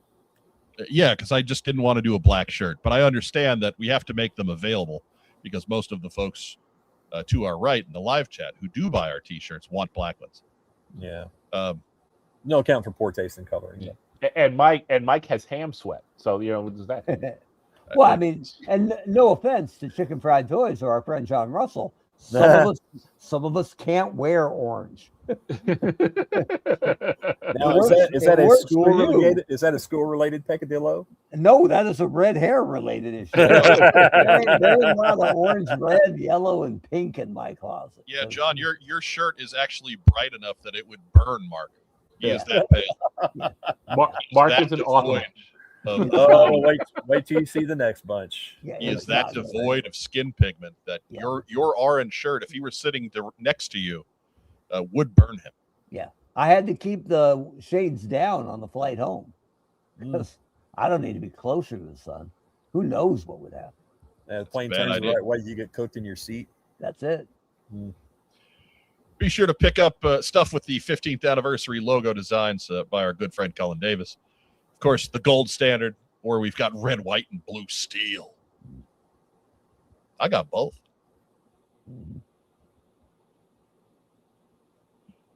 Dustin Jeffrey. Yeah. John's shirt is about to break out in Rocky Top. Not from Texas. I hate to break it to you, but this isn't even a company shirt. This is just a regular. It's like Nautica. Nautica, yeah. No, this is the company shirt, or one of them anyway, one of the old ones.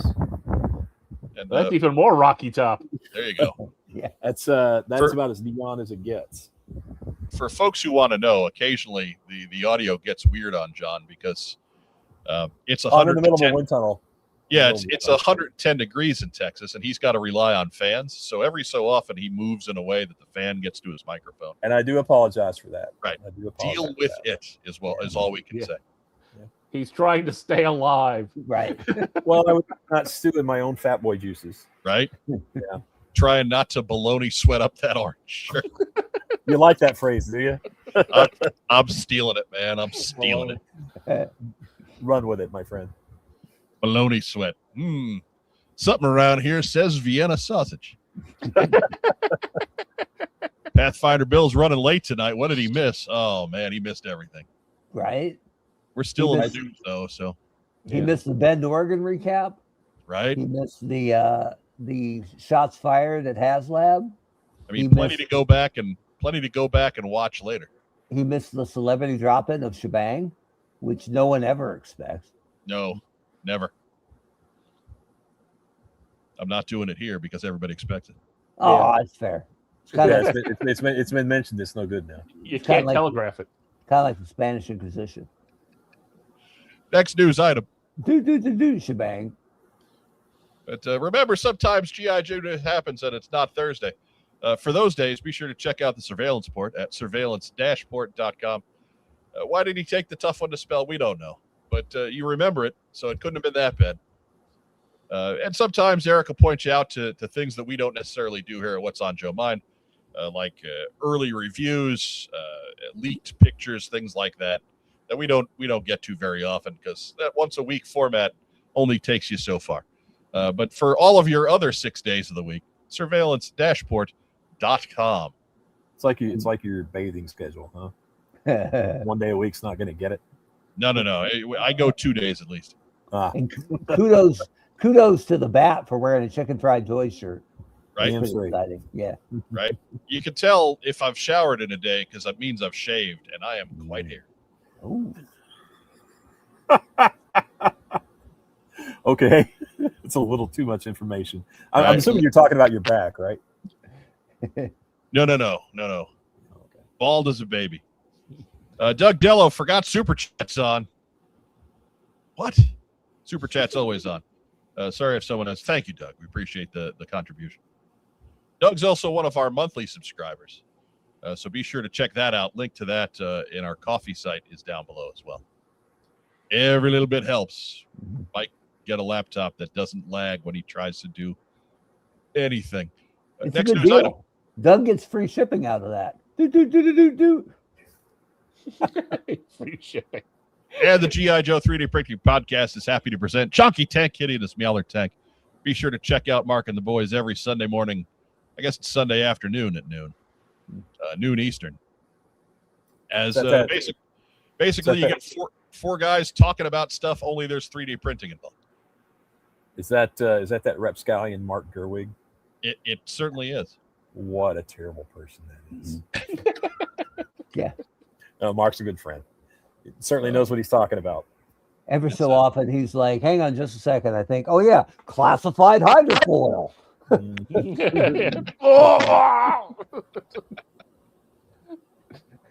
Carlos Salinas asked, didn't What's on Joe Mind get to exclusively reveal an entire wave of Joe at one time? Nope, that's inaccurate. I wouldn't say that we got to exclusively reveal it. I would say that we did exclusively reveal it. Oh, I was throwing the flag on entire wave. It wasn't an entire wave. It was an entire year. Yeah. Yeah. Those were the days. Good times. We wrecked the whole model. That's what got our name on the wall at Hasbro's PR department. Right. Name only reveals. That's our fault. That's right. That's all us. Bang. I used to get the same thing for the club because I was usually the first person to get in the FSS figures and post them. There you go. I remember that. Happy to spoil those. Yeah. What are you doing? If you don't want to be spoiled, what are you doing on the damn internet? Go away. Right? Yeah.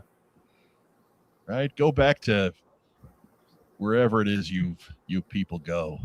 Where you sit and sweat balonies. Whole balonies. That's the news.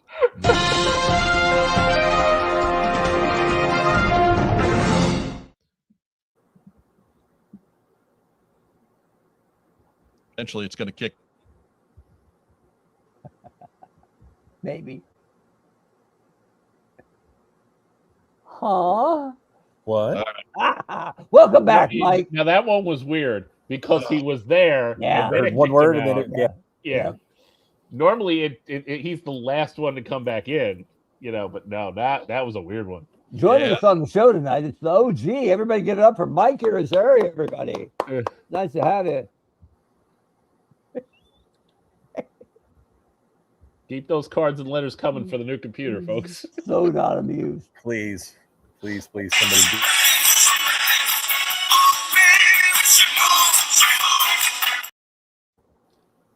Sad thing is he hit that button 8 minutes ago. Right? Yeah. I assume when you hit the button, like a ball rolls down like a pipe, right? It hits a bowling ball that drops, and then we release a pigeon, and it flies a message over. It's like a domino fall, but it's all beachhead figures. Right? So anyways, it's time for part 2 of the show after, almost an hour and a half. Mm-hmm. John Russell with us for the first time tonight. Now everybody can go and go to sleep. Head on the bed. Right. Now is the time to get your Fritos, get your drink. It's SNL after update. So, This is a hot take central right now. Buddy. It's the Dino Bravo Ken Patera match. and you might say, John, I don't know anything about chicken fried toys. What are you doing on a G.I. Joe show? And I would counter with, oh, you absolutely know John Russell's work, because he's certainly given it to you before.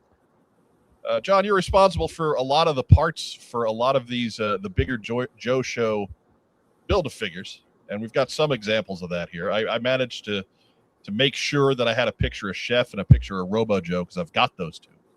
It's funny that you put Chef first. Now he was the first full figure build that we did in conjunction with Boss Fight Studio crew. But a certain somebody at the club, I'm not going to say who, because that's not politic, tried to kill that. Tried very hard to kill that. And then after it was all said and done, wanted a copy. That's about right, though, isn't it? Yeah, that sounds about right. Knowing what I know now, yeah, that's par for the course. It's kind of how it goes. Yeah. You've got some of the, I'm glad that you managed to round up some of the years on these, because man, I don't remember. There's been so many. I did custom class stuff off and on with the club from. Well, I think the first thing I did related to them was 2007 in Atlanta. I did a panel where we actually poured some resin and silicone molds, passed them around the room, let people check them out. Actually, we ran late and caused Hasbro to be late with their panel. So yeah, maybe that's why they hate me. So yeah, that was fun. But the first one that we did anything dedicated was the 2008 con in Frisco, where we did a small class, only a few people attended, where they actually got to do some sculpting on resin prints and set up mold boxes to pour their own stuff. And then I brought back everybody the silicone molds with their custom parts the next day. 2014 was the first full figure build. We did Chef. I thought it was a cool idea. And it was great working with the Boss Fight guys at the time to bring that to fruition. I believe Fred Ascon was the one that sculpted most of the parts, or all the parts there, outside of what was already sourced from pre-existing figures. What we wanted to do with these figures in general, with regards to the con customizing class, is to give you an opportunity to make something that wasn't on the radar. The likelihood of ever seeing an official version from Hasbro or from the club was 0. Yeah. So,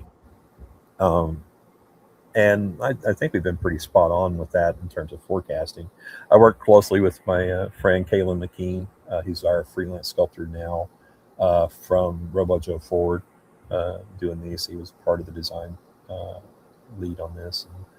And, we leaned heavily after Bullet Man into Red Shadows, because we knew it was a subgroup that would be an easy attraction to the show to people to come and take the class, because we were asking you to stay an extra night in the hotel and to spend a half a day in the classroom and do stuff. So we felt like there should be some value there. These were touted not by us, or not by me and Kaylin, but by the club itself as the lowest print run exclusive figures from the show, because they were official for the event. I thought that was really cool, and I appreciate the part in G.I. Joe collecting history that we were able to take there. One thing that I mentioned in the pre-show is that I monitor auction sale sites and stuff, and these things don't come up, which leads me to believe we made the right decisions. People have got them and they're hanging on to them. Right. Or they broke them because they're resin. They broke them and they're in the trash. I don't know. Also possible, but yeah. Regardless, nobody's trying to sell parts either. So. Yeah. Nobody's trying to sell parts of either one, and we had a really good time doing all these. We did characters like Bullet Man and the Kraken, and I think the only Red Shadows character we didn't get to was Red Weasel and the Red Jackal. We had plans for those, but this didn't work out. Right. We the 22 figure was the next to last one that was design that we did that utilized some pre-existing parts from most of the limbs, so she was very playable and easy to paint because there's no eyes. Right. The last one we did, you don't have pictures of what I didn't bother to send them because it's our product, but was an unpainted version of our Buckaroo 12 and Boot Hill Loop, I think 14, to make Project 73, that the customers in the class got to come in and paint details on and do a full figure assembly from the ground. It was completely disassembled, 100% disassembled. So, but it was all factory parts, so it was fun to teach people to do that. So, I do want to point out, I know you got pictures of them. JoeCon 28, which is the last official G.I. Joe convention. We had an opportunity to work with some people at Hasbro, and Daryl DePriest is the one that greenlighted it. I'm grateful for that opportunity to do a set of heads from the vault that were never released. They never saw production. If you want to throw that picture up, Mike. There we go, man. Yeah, that was actually really, as a fan, that was really, really cool. The two red ones that you see in the top row, those are actually custom ones I did for myself.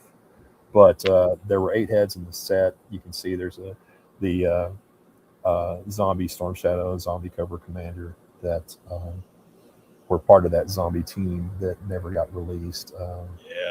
That was a AVAX design. Yeah, the one in the flight helmet on the bottom row with the mic, that head actually got used in the Jurassic Park line. And if I'm not mistaken, if I'm remembering correctly, the head that's actually under that helmet, because it was supposed to be removable, was the one that ended up being used for Mercer. There's some guys from Resolute there that you can see, Storm Shadow and Duke and Scrap Iron. Who is the helmet guy supposed to be? Who is the pilot supposed to be? I don't know. There were a couple there I didn't have what the analog was for, and was never explained to me. So, okay. I also want to say about that particular year was the only time we held 2 classes, one Wednesday, one Thursday, and we sold out both days. And everybody who attended the class, of course, got the figure and the bonus weapon for assembly in class, and then they also got these heads. It was really great to be able to be a part of that and put these in people's hands. I will never get rid of my set. I'll be buried with it. So, take that, eBay. Yeah, buddy. Dustin Jeffrey has correctly announced this as time to grab a tepid gutter water and a bag of udderless almonds. That is maybe the comment of the day to combine all of our long-running jokes into one snack time. So I'm gonna let that one sail over my head. I don't know what the reference. It's okay. We'll explain it later. Yeah. Okay. But Viper 9 toy videos just found these the other day in a box. Of course you did. That's because what people do is they throw stuff in boxes and they find it 20 years later, and then they go, "Well, it was this thing," and then they misremember what it is. That is very cool stuff. It was a lot of fun to do those classes. The only reason I stopped doing it is because, I had a good time doing the 3 Joe Fest ones that I did too. Was that being a business owner and having to set up as a vendor and stuff, that's usually on Friday during the day before preview night. And if I'm up in the class, I can't help manage the booth being set up. And I had to make a decision. Is the time that I spend doing the class stuff, is it enjoyable enough to offset the time that I'm losing working on getting the booth ready. I'm Right. famously late getting the booth ready for preview night. Usually the first hour of sales, I turn people away and say, go wait till I'm done. Unless you have a cash sale, I'll take a cash sale, but don't ask me to fire up the card reader. It ain't happening. It's a true story. My dad was a Western fan, but never understood the figure thing. But, yeah, this is from Jake Rose. Thanks, when he man. was passing of cancer, the first Kickstarters came in 2019. He really liked those. Nice moment to share. Thank you I'm for glad. sharing that. I'm glad that they had a positive effect on somebody outside of just the joy of collecting something. The Western genre for what we're doing now is uniquely American. Obviously, there's been a lot of influence, both from samurai films and the spaghetti westerns took what we were doing and turned it on its head, and became as influential as the original westerns were to them. So that's all really great. But to hear the stories, I mean, there is a customer base that I'll never be able to tap into, but that I see constantly at shows. And it's women of a certain age, from about 45 to 60 or 65. And they're never going to buy anything I'm selling, ever. They don't buy that kind of stuff. They think it's silly. But they'll stop at the booth and want to chat for 30 or 40 minutes, asking questions about this character, this character, this character, and this character. And that's because they grew up watching Westerns with grandpa and dad and all that kind of stuff. So it's unique to the American experience. And it could be a little more lucrative. I'd certainly be happy about that. But I'm glad we have that to share with the public, and as far as our passion goes. Right. And if you're going to do something like that's as niche as it is, you're doing a bang-up job, man. It's really it is top of the line stuff. Your figures are excellent. Well, we've had some small difficulties over the years, but they're very rare, very rare. I remember when the first Kickstarter stuff came in, I was up at Small Joe's World Headquarters up in Missouri, and we were packing stuff out of the warehouse, getting ready to pull it all back down here because it's 11, 12, 13 pallets of freight. Of course, I couldn't handle that here at home. So Corey, being a good friend of mine, he allowed us to come up there and do that for a long weekend. The first packages were arriving on the Sunday when we were still packing orders and be ready to pack up the trailer for the end of the day. And I saw some people breaking the ranch hands right forearm. And I was like, oh my God, no, not this. This is the last thing we need. It turns out it was a minor flaw in the tooling, and we lost less than 2%, which is well under what they tell you to expect. Okay, so, that's good. Yeah, and we made an adjustment in the next set of tooling right after. So everything past that is not ever going to have that, or not going to have the same kind of problem, I should say. Certainly people get to, with the change in the industry from a nylon derivative to POM back in Mark's day when he was still at Hasbro, there's been difficulty with all brands having some breakage because the material is just not as robust. But the changes were made for environmental reasons. That's the right reason to do something. So you can't lament that. And with that, we get a little bit of breakage here and there. Every once in a while, people get a little too aggressive, or they don't heed the warning. Hey, give your figures a bath in some hot water first. And it's not just us; it's everybody. Certainly, everybody at the factory where we manufacture the majority of our stuff at. So, but yeah, I remember that happening and just being scared out of my mind. Oh my God, this is going to be the death of us. And it wasn't, but still. All right, the Gunny is with us tonight, thank goodness, because he'll come up later. I remember my mantra: I'm 71 and I play with toys. We're good on you, man. We've got customers in the mid 60s that definitely buy our stuff that I know for sure how old they are. It's not just a guess. That grew up playing with stuff in the 50s, and they like that whole Bonanza Big Valley vibe with their figures, Gunsmoke and stuff, where the guys are wearing completely unrealistic hats and costumes, rather than actual workwear. That's actually my pet peeve. There's three with modern Westerns. And by modern, I mean just anything in the last 35 years. If you want me to watch your movie, if the hat looks like I could buy it for $15 at a Love's truck stop, I'm not watching your movie. Okay. If everybody's wearing a long coat, a duster, because it looks cool and provides an excellent silhouette, I'm not watching your movie. Nobody in their right mind wore one of those. Not unless they had to. If your movie has Trace Adkins in it, I'm not watching your movie. I mean, that's a good rule regardless. Yeah, that's just that's good. Well, not to pick on Trace Adkins, but it's a hallmark of Hollywood to try to latch onto something to make a gimmick to make their movies or franchises work. And bad costuming in a Western that's the first thing that pulls me right out of the story. Right. I like to give the example. People ask all the time, "What's your favorite Western? What's your favorite Western?" Or I'll ask them, "What's their favorite Western?" The answer is almost always Tombstone, and it's a big bombastic Hollywood film. That's the costumes are right, the sets are right, the story is, if you know anything about history, is wrong. Yeah, sure. But it's still a fun watch, right? Right. My favorite is Lonesome Dove because there's a full character arc for everybody. This entire big cast that's in there is a full character arc for. And for me, it's the best storytelling. But even within that, as much as I love that, Gus's hat is completely anachronistic. That style didn't come around until about the 1920s. So, right. Certainly each guy could wear his hat however he wanted, his style in a certain way. But as a whole, it was anachronistic. So I get where they're coming from when they say, I like this, I like that, even though it's wrong. But for me, it pulls me out of it. I'm like, oh, whatever. Thanks, but no thanks. Let us know your favorite Western in the big boy. Yeah, please. Yeah, I'd like to see. And so anybody who says Tombstone doesn't count. Right. I mean, because of course, Tombstone's great.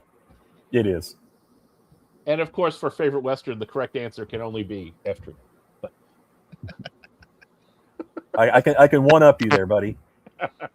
Evil Roy Slade. It's John Aston. Look it up. It's John Aston. Gomez I think Adams. I've heard of this. Yeah. I haven't seen it. I've seen stills of it, but I have not seen the movie. I think it might be right up there with The Villain. Oh yeah, with Kirk Douglas. Oh, he's good. Kirk Douglas and Arnold Schwarzenegger. Mm-hmm. Yeah, that is a very fun. And Anne Margaret. Mm-hmm. It was probably a little too Hollywood, but I was a fan of Appaloosa because I think Ed Harris is Appaloosa was great. Yeah, great. Yeah, Viggo Mortensen is amazing in that, and Ed Harris is great as a director in that too. I mean, his character was very one note, but that's the whole point. Yeah, right. I love the bit where they're just sitting outside the sheriff's office, and they see the guy trying to intimidate him up on the ridge, and they're like, "I guess we'll have to go see him." And Viggo says, "Can I finish my coffee?" So I see a Hubbard saying something ridiculous. Oh no, the Trinity. Nope. Trinity's out. We're done. Actually, it's one of those comedy westerns that everybody points to when you talk about comedy westerns, and it's engaging, but it was just too over the top. I mean, it's not better than Blazing Saddles. No, God, I would murder babies to get the license to do Blazing Saddles figures. I would commit all kinds of crimes against nature. Oh, I'd buy those. Odds are there won't be a sequel. Not these days. I mean, not just from political point of view. There's no interest in it. I mean, the fact that he's there's been 50 years of opportunity to make him. And it's just passed. Yeah, no, I get it. The original movie is dead, except for Barton Gilliam. He lives down here. Right. Yeah. And Mel. Yeah. Shocking. Mel.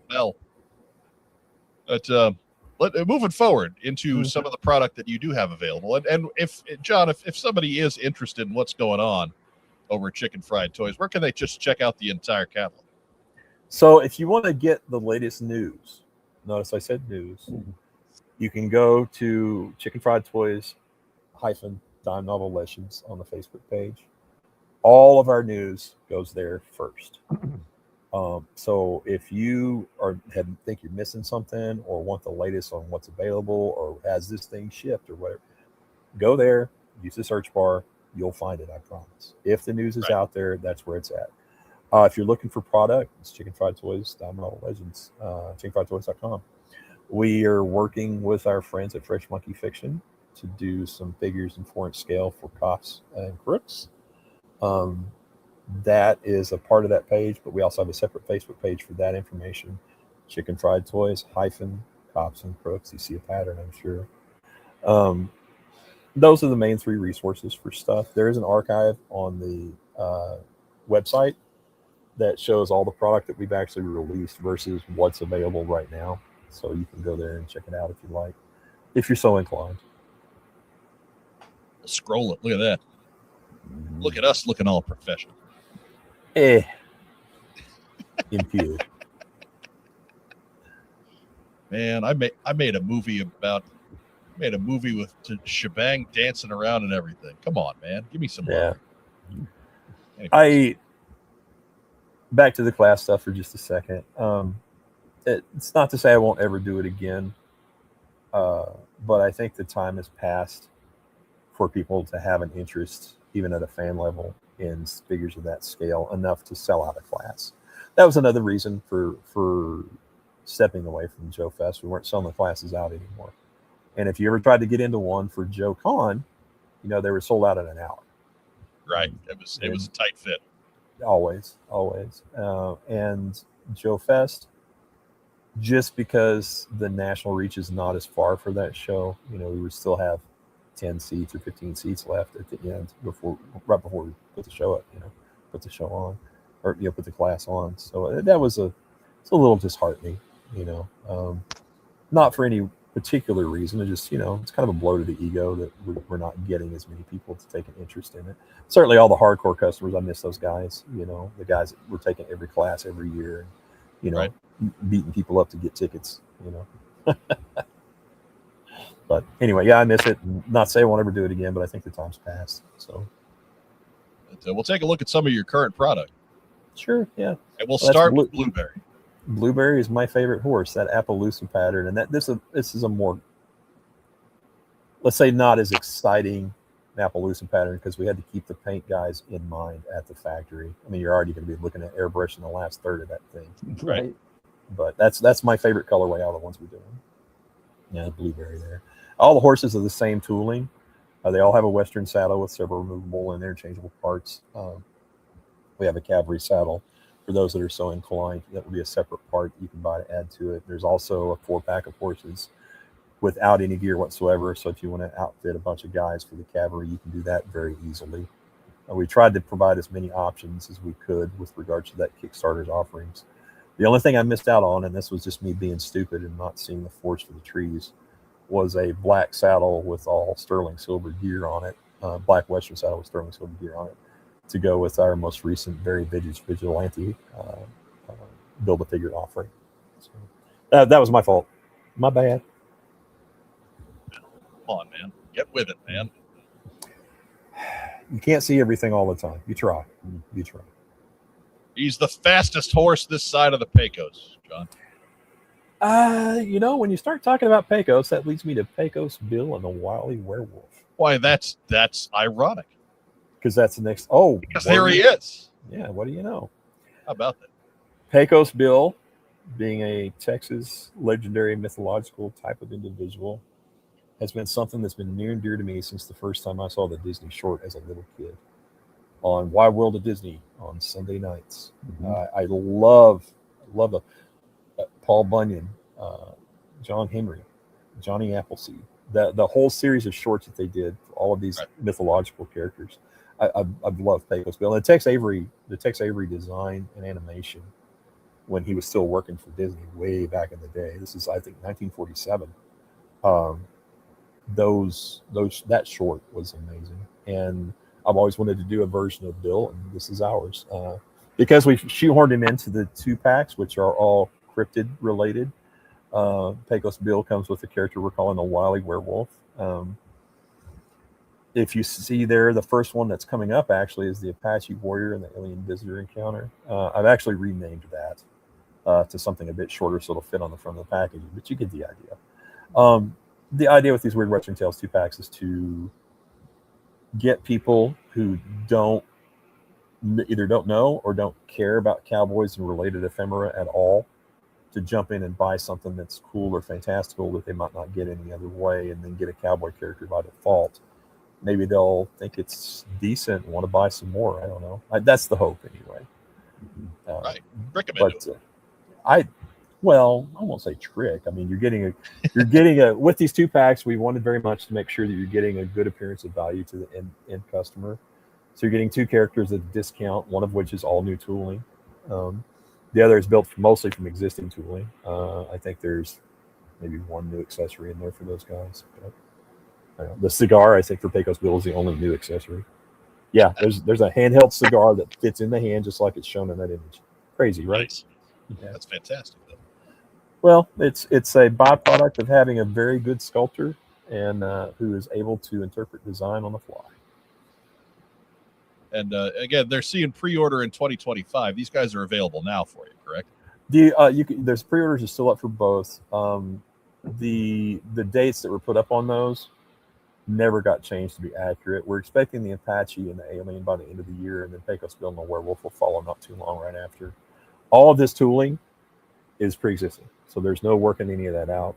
The Apache Warrior is completely done. It had to be run at our first factory because they had all the tooling for it there. The Alien and his gun are at the second factory. All of Pecos Bill and the Werewolf parts are our second factory. So right now we're just trying to find a production slot. That's it. The Apache and the Alien Visitor, those should be ready right around December.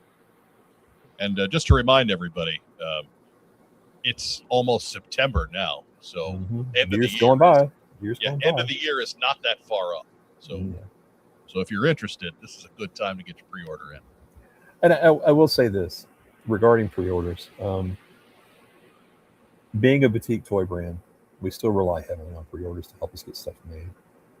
And nobody likes having money out there waiting on something to arrive. But if you want to see the product, that's the price you're going to have to pay. And we hope that you do. We hope you see the value in it. We hope that you want to help support the brand and make sure we get a little farther. I mean, we've got Native American sculpts that have been ready for 3 years at this point. It took 4 years to get the horses to a Kickstarter. The women are all done. They've been done for a while. But how long is it going to be before we can get the tool and run production? It all depends on how things sell now. So get your pre-orders in, help everybody out, and pay for what you want to see. Then along the same lines in Weird Western Tales, we got to these guys. Oh, yeah, the cowboy-related stuff. Now, there's an interesting short story I'll tell about this. Very interesting. So the first two characters in that we designed came out of a kind of a Sunday night think tank at Joe Fest about 3 or 4 years ago. We were done with the day. Everything was packed. We were sitting in the lobby after dinner, and there's 15 people that kind of hang around or help out at the booth and what have you. And we're having a discussion, and I said, well, here's an idea that I had. What would G.I. Joe look like if it was in the Old West? It obviously wouldn't be a team because there's no central government group necessarily to run an op like that. Right. So what would it be? And I was inspired by what they've done with Renegades, where it's a few core people who travel around the country and meet other people that are characters in the storytelling. And I had come up with a very high concept design of what Cobra was, or what the Cobra analog would be, and how you could implement it and make it make sense in the story and the time period and stuff like that. And Kalen took our existing parts from what ended up being the Cowboy Boss and Bandit, and these are all existing parts, mind you, and came up with a couple of designs, and then he sent them to me, and then in the caption, he said, here's some low-hanging fruit for you. And I looked at him and I said, man, that's not low-hanging fruit. That shit's on the ground rotten, and the monkeys are getting drunk eating it, okay? But it was the right decision to make, because with something like this where you're wanting to homage a line, you need to have visual identifiers that help explain what it is without having to tell a whole story. Without having to sit down and say, well, this is this and this is this, So being the lowest common denominator was the right decision to make. So the Cowboy Boss and Cowboy Bandit, Bailey Long, a few other characters all came up out of that. And we had done a few G.I. Joe homages earlier. And we'll see more of them coming up too. So. Yeah. So these two were shown during the last Kickstarter. Thunderbird Kid, Hong Se Imyo, which translates directly into Red Demon, were two of the kind of expanded characters. They weren't the basic stuff, but you can get an idea of what we're going for in terms of hitting the color palettes and some of the design elements and things like that. So, Thunderbird Kid, he looked a little bit like Charles Bronson. Is that your model there?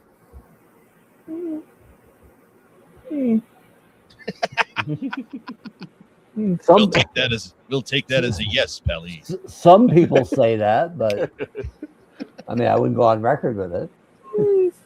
Just a thought, right? Just a thought. Yeah. Did you not recognize the other guy either? I did not. I meant to ask there. Give him a visual Google. He'll pop up. All right. Thunderbird Kid reminds me of a helicopter assault trooper I knew back. Yeah. Right. Has the same color palette, doesn't he? Yeah, that's certainly the obvious homage. Yes, it is. And then Hong-Se Mo obviously is referencing the red repaint of Storm Shadow from South America. It's not the same character. We're not trying to pass it off as that. You know, we as fans of the Hasbro G.I. Joe brand, it's sad to see that there's not anything in 3 3/4 these days. And we wanted to take those inspirations, which have been guiding in our design choices over the years, and use them within our little Western world to create something that gives reference and pays homage to that. So it's I'll be fair, some of it's a little satire. And you might not get the joke, but there's a joke in there. So, gotta have fun with this stuff, man. Well, yeah, that's the whole point, right? They're toys. Wait until the Ninja Viper inspired one. That's gonna burn your eyeballs out. There you see Bailey Long. That is our friend Keone Young, legendary voice actor and Hollywood personality, celebrity. He's had almost 60 years in the business and has actually become a good buddy, a good friend from doing this. He calls to check in on me every couple of weeks just to see how I'm doing on a personal level, which is really great. I never thought I'd have that kind of relationship with anybody out there in that world. The middle is the Master Sergeant. That's our friend Ron Rudat. I was able to put one of the product samples in his hands at the DFW Joe show this year. That's very cool. I'm very excited about that. I thought the public would be more excited too, because it was in the Kickstarter and we didn't quite get to that unlock. We were really close, and we went ahead and made it available as a direct pre-order, and I think we sold like 117 copies or something. We need 500, but we're producing it anyway. So this is the reason why things get pushed off, is that we end up going in our own pockets to make stuff because we want to make it. And in reality, we should cancel a few things so that people understand there is a bit of FOMO that needs to get on this. The third one, the K-Song, was going to be a pack-in figure with our cannon, Jezebel. And that is the portrait from my good friend Corey Stinson from Small Joe's. That's why it's a Small Joe's exclusive. If you ever wonder what Corey looks like, that's pretty accurate. Sorry, my mic freak's freaking out. I'm not sure what the deal is there. Even the beard is pretty close. Oh, dude, it looks just like him. Yeah. It's been a while since I've seen Corey, but I know he was pretty close to that when I saw him. So that's what he looks like that's just what he looks like these days. So next time you're putting in that supply order from Small Joe's, this is the dude filling the box. This is the dude throwing stuff in the boxes. And the people may not realize who K-Son is supposed to be referencing, but it's Zap. Zap's kind of that. He's our analog for Zap. He's not Zap, obviously, but he's inspired by Zap in terms of his colorways and stuff. And Bailey Long is obviously inspired by Storm Shadow. He is not Japanese. He's not a ninja. He's a Tong leader from China. So. And if you know anything about your Western history, you know that the Chinese had a great deal to do with westward expansion, the railroads, and just culture in general. Doesn't happen without them. Full stop. Doesn't happen without them. No, I don't think so. What else you got there? Well, there's the Boston Bandit I was talking about. I got 200 samples of these sent over early for Joe Fest, so I'd have some new product to sell this year. And we're fulfilling the earliest orders from allocation for Bailey Long and for the Bandit and the Boss right now. I actually just dropped off 15 of them at the post office earlier today. So as we get a few things taken care of, we'll get those shipped over here and finish the obligations that we have from the allocation, and those will go up on the main site for sale. I know we have given some run to your Joe homages in past shows, so I hope we helped you a little bit. Well, thank you. I appreciate that. I was unaware. As you know, my policy on podcasts and shows in general. Just saying. It's a personal peccadillo. It's not anything to do with the quality of the show or not. I can understand that with those other lesser shows, John. You know. Yes. The last one that you see there in this particular row is a Hiss driver inspired figure. In this case, he's a teamster, so he's going to be driving 2 mules and a wagon, or that would be a stinger driver, right? Yeah, yes, on that stinger driver. I'm sorry, what did I say? Said Hiss driver. Oops. No, the hiss driver's later. Yeah, he's coming. He's coming. Yeah. It looks like a hiss driver though, because there's no sigil at all left on the chest. Yeah, that's true. You know, it's gone. It's rubbed off. I see what you're saying there. I pick up what you're putting down. But speaking of those hiss drivers, yeah, there we go. So first you have the slide. Sorry, but go on, John. Go on. Oh, I was going to say that there you see the Scarlet Dragoon, which is obviously a Crimson Guard homage. It's not the same. Again, I want to drive that point home. These are not the same. This is not what G.I. Joe would actually look like in the Old West if it was such a thing. This is just our way of saying how much we love the brand. The Polecat is our kind of Firefly analog. When we were designing that, I was looking at I hate to be a real world bummer, but IRA rebels, kind of thinking what those guys would look like if they had to flee the country and come here, what they might get up to, what they might get into. The Onyx Sentinel is a recolor, obviously, of the Scarlet Dragoon. As you know, G.I. Joe famously recolored the Crimson Guard a few times in a few sets, and that's one of them. So there you go. And I don't know if you noticed, but check out the carpet bag on Polecat. Right? That is a hot piece of equipment right there, buddy. Hot. Carpet bag. Hard to blow up a bridge with that one. That's right. Well, are we going to haul your dynamite in? Right? You got to haul around in something, man. That's right. I love the gear for him, man. I love that bag. I love that. It's the Mauser, the C-76 Mauser. Right? I love the taped together dynamite sticks. I mean, it's not shown on the figure, but he also comes with a Peaky Blinders style cap. Oh, nice. Yep. Well, I mean, he is Irish, right? Yeah. All right, and here are the Hiss related guys. You have a Rip It style Hiss commander, and then a Hiss style driver with the our version of Cobra Commander in the middle there, or Calbra. Let me explain something to you about the name, and this is the proper way to say it. So from here on out, I want you to say it the same way, because the concept is so silly. Because it is the lowest of low-hanging fruit. Right. I wanted an equally stupid name to go with it. So when you say it, it's Calbra, right? So there. When you say Calbra from here on out, it has to be with this and the that and the da. So there you go. That's why. There's a test.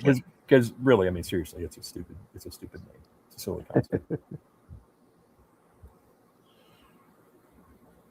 What do you think of the Calbra commander there, the Commandante? The Commandant? I dig him. I think he's just the right amount of over. Right. He's just silly enough. Yes. Like if you're thinking Sunbow Cobra Commander, that guy who never missed an opportunity to grandstand and to monologue, and like you could just see this guy stepping to a balcony, hands out to the side, then stopping and taking off that big feathered hat and just talking for the next 45 minutes or so. Talking angrily. Right. Just shouting all kinds of awful things to the assembled, unwashed masses below. Well, I've got one other accessory that I've got planned for him that's not shown in the image. I wanted it as a surprise, but I think you'll dig it. I think he looks great. I worry about the lack of chest articulation, though. I don't know. There actually that long coat is just covering the torso with a good cut, right in the middle. It's like actually at the waist, just like everybody else. Oh yeah. I've always said that you can pretty much get what you need from a waist cut. At this scale, absolutely. The waist cut, the mid torso cut, didn't turn me off on Modern Joe. But there definitely were some sculpts where it was very brutal, especially the early stuff, where it wasn't well engineered enough yet. It definitely took away from some of the stuff. But the best ever is Bazooka. Right. Try twisting a 14 and see what it looks like. Yeah. Ready when you are for the next one, sir? Or Flash and Grand Slam. My goodness. Oof. There we go. Getting into some of the Joes now.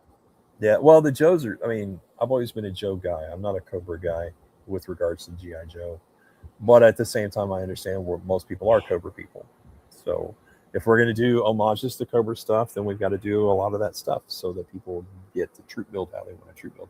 And troop builders, as much as I personally don't care for it, troop builders in the boutique line help support the rest of the line. So right. I'm not a dummy. I like money. So Walks Through Worlds was the figure we use as incentive to reach full funding on the first day for the Kickstarter. So anybody who pledged in the Kickstarter gets a copy of that for free. It's set up in the allocation cart right now that way. So if you buy a package that doesn't have a Walks Through Worlds with it, add that on. It's on the house. So Black Snake is actually currently available and selling fast on our website. I think I've got about 300 copies of him left, and he's gone forever. He's been one of the most popular characters we've done. Like most of the ones we do that are all dressed in black, everybody wants to think of himself as the badass gunfighter that's dressed from head to toe in black. Well, that's not actually the real world. But hey, you know what? Okay, if it sells, it sells. I like money, like I said. Rough Country was one of those ones that we just threw together as a thought exercise, and it ends up looking a lot better than I ever thought it would. I mean, it really, in hand, the Paint Master really bounces right out. It's excellent. It's excellent. Now, I wouldn't have thought he would be one of those guys that we would do, but there it is. And the portrait there is a buddy of mine, Joe Goldston, from the community. And Joe, he sent his original pictures during COVID, so he had COVID hair, so he grew out mustache and beard and all that kind of stuff. And as he would shave each part of it off, he would take another picture. So we have a picture of him with that kind of proto mullet hair going on, with that psychopathic half a smile on his face, and it's fantastic. So much character in that sculpt. So I don't know Joe well. I've met him a couple times. He's a good dude. He's a good dude. He's usually hanging out with Carson at shows. So if you've ever been by the 3D Joe's booth, he's usually hanging out there. Yep. Carlos Salinas has a question before we get too far away from him. Will the Commandant fit on a horse with that long coat? It will not. Okay. Like he's going to ride a horse, though, right? He's going to be getting pulled in a carriage or something. Most likely, but he's still going to have a hard time hitting the seated position. With regards to coats and stuff, because it's not to say we won't ever. I have some soft goods planned, but it's very difficult to get soft goods at this scale to look and hang and feel right. If you want an example, look at some of the Star Wars stuff that happened early on with soft goods. Right. And it doesn't translate very well. And I'm pretty particular about how these things look. I mean, that's the whole point of doing a Western line. And that's the whole reason I won't want to do it in 6 inches, because at 6 inches, I'm going to have to add another dozen joints to the figure that are going to take away from the sculpt aesthetic. And Western toys don't look like Western toys anymore when you add 35 joints across the figure. They don't need a butterfly grip. They don't need an ab crunch. They don't need rocker ankles. I mean, are any of your cowboys doing ninja poses? Because none of mine are. I mean, so it's a prerequisite for me, but Oh, you probably like Trace Atkins. You probably like Trace Atkins in your Western movies too, don't you? With giant 20-gallon hats. No, it's that low crown gambler with the hard pinch in the front with the sides rolled up like this. Right. Something you might see a girl wear on a beach. No thanks. Pass. There was a Nicolas Cage Western that came out on Amazon about 2 years ago now called The Old Way. And the promo shot for that movie has got him wearing a hat just exactly like what I'm talking about. And not to knock Nicolas Cage, but the costume designer on that one did him a real disservice. Right. Because ultimately it's his head going out under that thing. Mm-hmm. He's in all the promo shots wearing that really awful hat. And you know what? You know who doesn't think it's awful? People that don't know anything about Western wear or Westerns, period. Right. I'll be honest, you lost me at Nicolas Cage movie. He's been in some really good low-key stuff, but that's a story for another time. And we're talking real low-key. Here we got the first offerings from our Cops and Crooks collaboration with Fresh Monkey Fiction. Bill Murphy's a good friend of mine. He works for BBTS now in their product development head. The Marshall Sundown is the first figure available, and he's on the website right now. We have the next two figures completely designed. Paint Master's ready. Card artwork is in progress right now. We're doing all the backside development that we can, but I am not going to go any further on it until we hit close to 500 MOQ on both characters. The reason for that is when we go to cut tooling, we're cutting tooling for all 6 figures in the first wave, the full first wave. So we have to have enough money to take care of that because they all share the same pool of parts. And beyond that, each one has a unique portrait. Each one has unique gear. They all share the same arms and legs, more or less, the same base torso. We're adding some articulation with these that isn't in the Cowboys because it wasn't really appropriate for them, but it would be here. There's a couple of choices that the public can weigh in on. The character we're calling Leadfoot was originally Roadblock, a driver for the high-speed pursuit car. We've got a build that has rolled-up 3/4 length rolled-up sleeves and long pants, and there's a poll on the Facebook page now if you want to weigh in. Also, there's something the public can help do if we can reach MOQ on these. With regards to buttons, if we can hit 750 on the pre-orders, we'll add a chest guns accessory to that. They will clip on the torso. It will look like it's being opened. It'll look like what you want it to look like. But barring that, he won't come with it because the action feature is his guitar case that holds both of those Tommy guns. So, and making chest guns pop out at this scale, if you remember Overkill from the G.I. Joe line, it doesn't really work very well. You know? And our figures, they've got to have a certain design aesthetic or I'm not going to be happy with them. And if we tried to do that, it wouldn't really look good. You know? Right. Imagine a big hinge down the side to make that chest function. It's just not going to work. I'd have to come up with a new name for that. Mm-hmm. That wouldn't fall under brutal chest cut. It depends on how brutal, right? Well, it's a hinge, it's not a cut. Right. I do want to shout out one thing real quick on Leadfoot. If you want to save the picture and scroll in on, or if you want to go to the Facebook page and look at the larger images.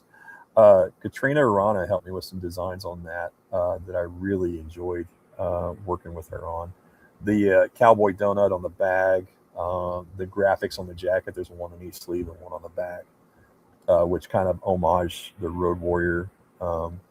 The text on the clipboard is an homage to a certain movie, a sci-fi movie, that if you look closely at the full-size image on our Facebook page, you'll be able to read and see exactly who and what it is. And I promise you, it's a little bit of a deep cut. We're not telling. Nope, not telling. He looks great, though. It looks like he could drive the Pork Chop Express if he wanted to. That's possible. That's possible. Yeah. There may be a reason for that. You never know, right? Yeah, you never know. Yeah. What else you got, My Mike? name is Jack Burton. Right? I mean, after this, that's about all you sent. So I went back to more Blueberry. Yeah. Because he's the greatest horse ever. I think so. We have, like I said, 6 colorways from the Kickstarter on the horses.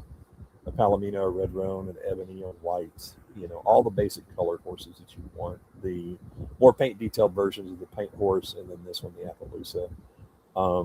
We're offering, like I said, a 4-pack of the horses in their basic colorways that you can get them out differently. Or if you have say you buy a cavalry saddle and we'll put it on Blueberry, well, then you can have a Western saddle left over to put on one of the horses from the 4-pack.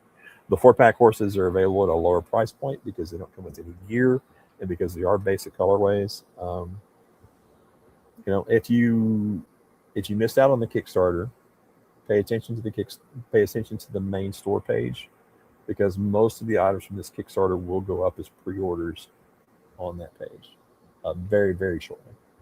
Very shortly. So, I do want to say one thing by way of self-promotion. The long-awaited Beans Series 3, we finally have some samples here. Let me get you in the big window, John. Hang on. All right, no problem. Oh, come on now. It's Mike Irizarry. I said, self-promotion. Make a giant head out of that guy. There we go. There you go. There we are. So these 6 beans, I have just under 200 samples of each one right now that'll be going up on the website. These have been waiting. We've been waiting for these for a very long time. Actually, almost 3 years. 3 years at this point. That's one of the reasons why I don't do pre-orders in this kind of things, because they're the things that always get delayed. But right, you can see some familiar faces in there. Be looking for those this weekend. When they go up on the site, they'll be in stock for that certain number, and that will be all. I do want to point out one thing. The hat you see at the base of this particular head, you see that, is not going to be available with the head right now. They did not pack them in these early samples that I got expressed over. So the hat is not here. However, if you want it, we can sell it to you and then get a hat later, or we can split the price on the 200 samples and you buy the hat separately. I don't know. We'll decide that when the listings go live this weekend. The other thing I wanted to say, specific, is this guy. We've shipped out probably about 100 of these at this point from the early samples we got back in June. We still don't have the rest of the shipment in here yet, so I can't ship everybody, but all the first ins are now first outs. So for the first 75 or so copies, you guys that are impatient, I'm sorry. I'm doing the best I can, but until that other stuff gets here, I can't help you out yet. It's all right. Just know that they're done. A little impatience is okay on great product, John. It's okay. Well, you know, I know that they're anxious. I know that nobody likes waiting very long. But I also know that, like I said, we put out a lot of information on the Facebook page. So all of your questions can be answered before you start sending emails that say how much you hate us and we suck on that page, just by giving a little look. Please do. It'll make everybody's life better, including yours. I love the amount of energy that's been put into trying to cut off angry emails at the pass. It's the bane of my existence. Nothing ruins my day more than getting up and seeing a couple of hot emails come in and having to go, how do I deal with this guy without looking like an ass? You know, because that's the thing. As a business owner, anybody can tell you, as a business owner, as a person with something vested in it, you can't say anything, because then you're a jackass, or you're being perceived as being smart ass or something like that more. But you can't not say anything either. You know, it's the old catch-22 of the old forum days, when somebody would make an accusation and say, I never got my order. Well, why didn't I get an email about it? You know, right. Here I can show tracking delivered it at your house on this such and such a day. If I answer back, I'm being aggressive and a bad customer service person.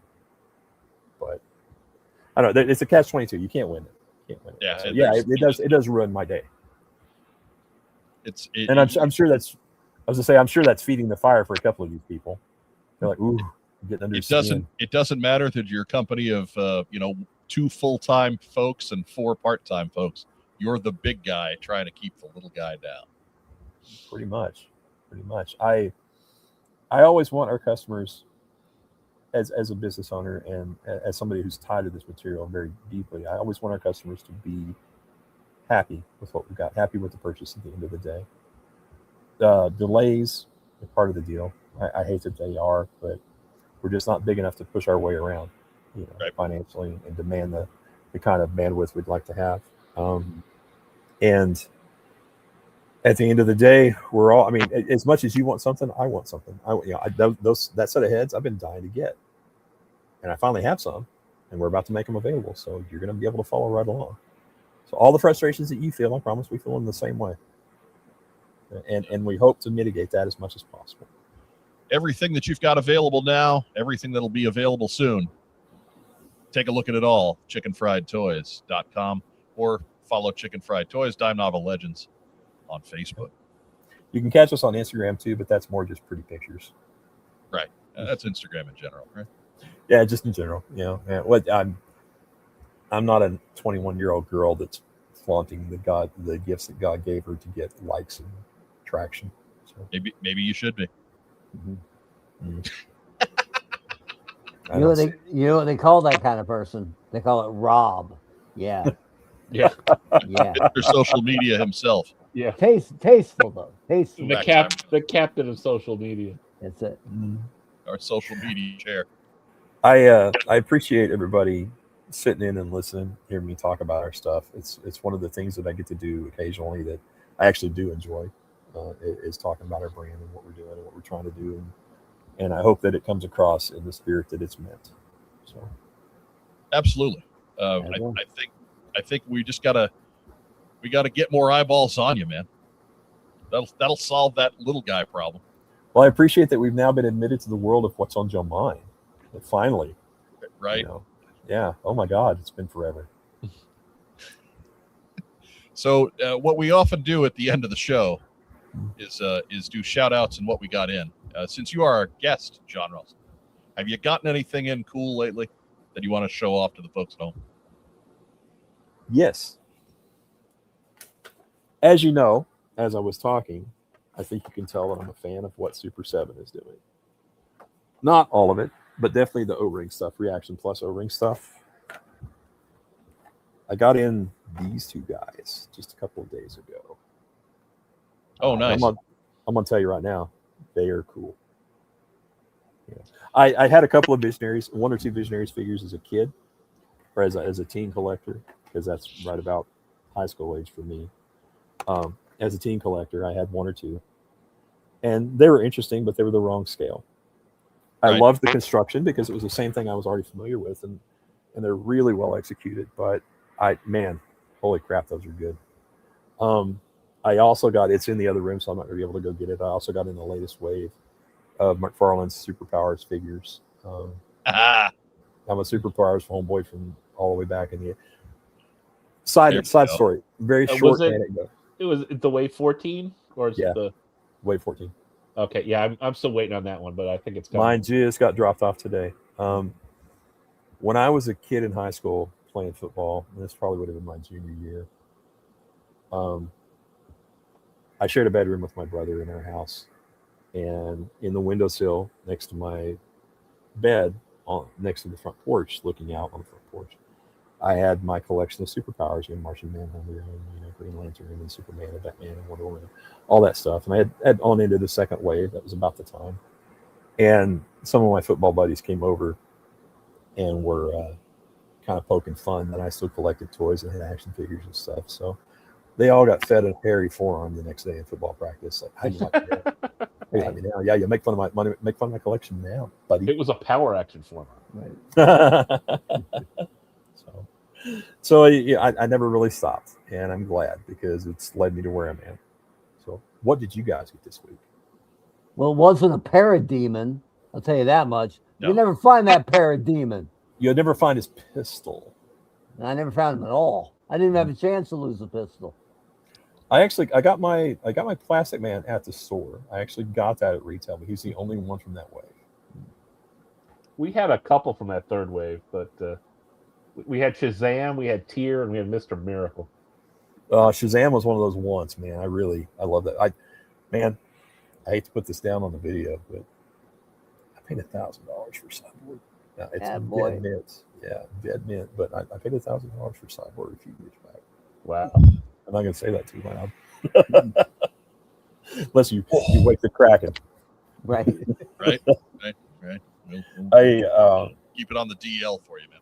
It was a lot of money to spend. It was a lot of money that I didn't really have to blow in my personal cash, but it was such a nice sample that I took it the following weekend to a show in Benton, Arkansas, and showed a couple of my vendor buddies, and they're like, "Jesus, man, this is the nicest one I've ever seen in my life." So didn't that figure age poorly, right? Because of it depends. It depends on how it's been handled over the course of its life. I got it from a guy who was a long-term collector, who had a couple copies in his collection. And oh wow, a couple.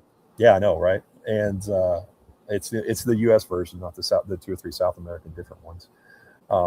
Complete, literally perfect, all 3 accessories, just like right off the card. Yeah. So it was the one to spend on if I was going to spend that kind of cash. I think I've only spent that much money on one other figure in my life. I dropped about $1,100 on a Target hit and run on the card. That makes sense. Yeah. Well, he's your guy. That's my guy. Let me ask real quick while we're talking about toys and everybody's saying their buys. Mark, what's your favorite? Favorite Joe? Mm-hmm. I mean, actually, Cobra's easier because I have a handful of Joes, but I was always a sucker for the vehicle drivers, right? Mm-hmm. Especially if they came with stuff. So, because very rarely did they come with anything more than a helmet. Right. So, Yeah. I'm a Steeler fan, so I liked Steeler right away. Yeah. Because you could show him off at school, and then you had a tank at home. But I love Steeler, and I love Thunder. And he had red hair, that helped. The funny part was I found my original Thunder, well, not found, but dug up my original Thunder, and he had the whitest belt you've ever seen on a figure ever. And I know that's not right. It just jumped at me. And then I realized that my Thunder's crotch must have broken, and I needed another black hips. It was Sergeant Slaughter. I just gutted Sergeant. What I probably did, I probably gave him broken crotch. Yeah. To make sure Thunder was solid. I might be the only kid in the world who put Sergeant Slaughter on the bench to make sure Thunder could still drive that slugger. Right on, man. Mike, I mean, who is? Yeah, it's a little. It's not like we don't know. It's a little redundant to even say it out loud at this point, but yeah, we got it's shebang, right? It is absolutely shebang. No, I've got a bunch of beachheads just on the desk here. Not all of them, mind you, but probably a good 70 or 80 of them have yet to be properly tagged and put away. In fact, that does lead us to our little segment within a segment.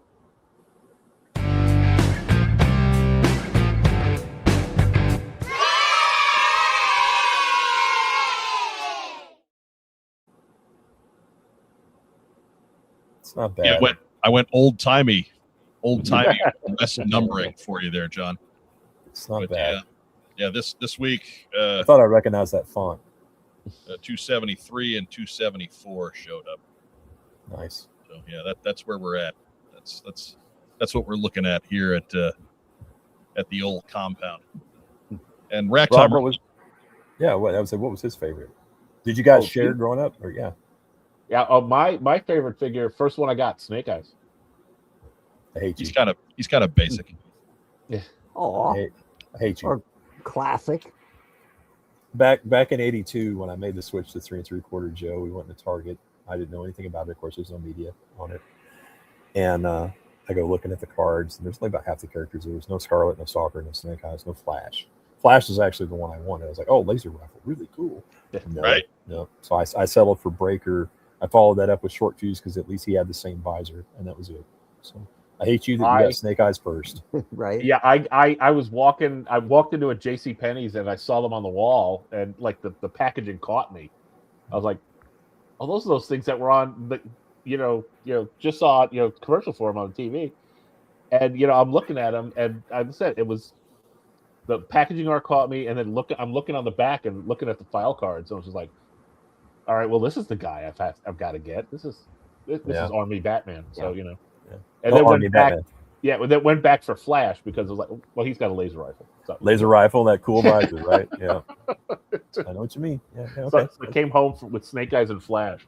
Thanks for answering that question. I appreciate the input. It says a lot about your people. I think I would have bought Snake Eyes, but he wasn't available. My first look, so Stalker was mine because he just looked amazing. Stalker, right? Yeah, he's a great figure. Yeah. Come on. Stalker was Why would you not? The first one I bought was Stalker, and it was I too was thinking Flash is probably the guy I like the most, but Rob already had him. So like, what if they were only going to have a couple? I'm going to get somebody different. So I got the next best guy, and that was Stalker.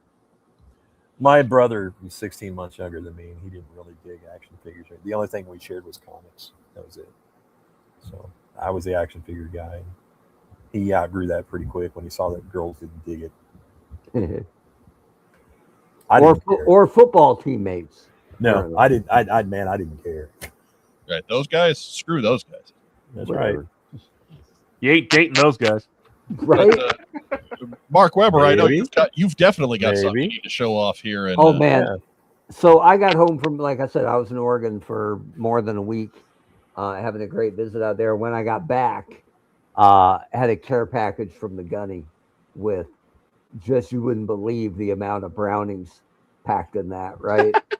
And the only thing I told my wife and daughter back home was, I'm getting a box and you need to bring it in right away. Don't leave it out on the porch to get sun dried or rained on. So they brought it in. They had no idea what it was, and I did the reveal for them today, and it was very impressive. We had a couple of the brownies tonight. Of course, they're amazing. We dug into the chocolate peanut butter, and just straight chocolate, and they were outstanding. So thank you to the Gunny, the official chef of What's on Joe Mind. Mark? Yeah. Yeah. Mark, go into hit the butterscotch. Oh, okay. All right. We'll do. Butterscotch. Like it was day one. I was only going to do one today. So, but we'll get through them. Absolutely. Right. And my wife, we are not butterscotch people, Mark, but the butterscotch beauty is pretty amazing. My wife, the lovely Michelle, is always in the spirit of sharing, and she was headed to a staff meeting at the school our kids go to today, and she said, "I bet the teachers would really like these." And I said, "Yeah, I bet they would." Too bad they're not getting any. I bet they would. Yeah, I bet they'd love them. So, they can have the crumbs that fall off of yours. Yeah. And I know Mike and Rob got probably the same care package. Yeah. But for someone to bake you like 6 different kinds of brownies, seal them individually in Ziploc bags, put them into a plastic tote, tape it shut, and then it must have been $30-$35 just to ship it. Yeah. Right? Like, who does that? Just one guy. So all credit to the Gunny. But I don't know. For the record, Dennis Fleming is the guy. Dennis Fleming, yeah, the official chef of What's on Your Mind. But I don't know if you guys had any, we'll call it special sauce in yours. Mine, I got a special custom Sigma 6 Dark Ninja Master. Bring it down. With unlicensed face. And this amazing shock of Rastafarian red hair sticking straight up.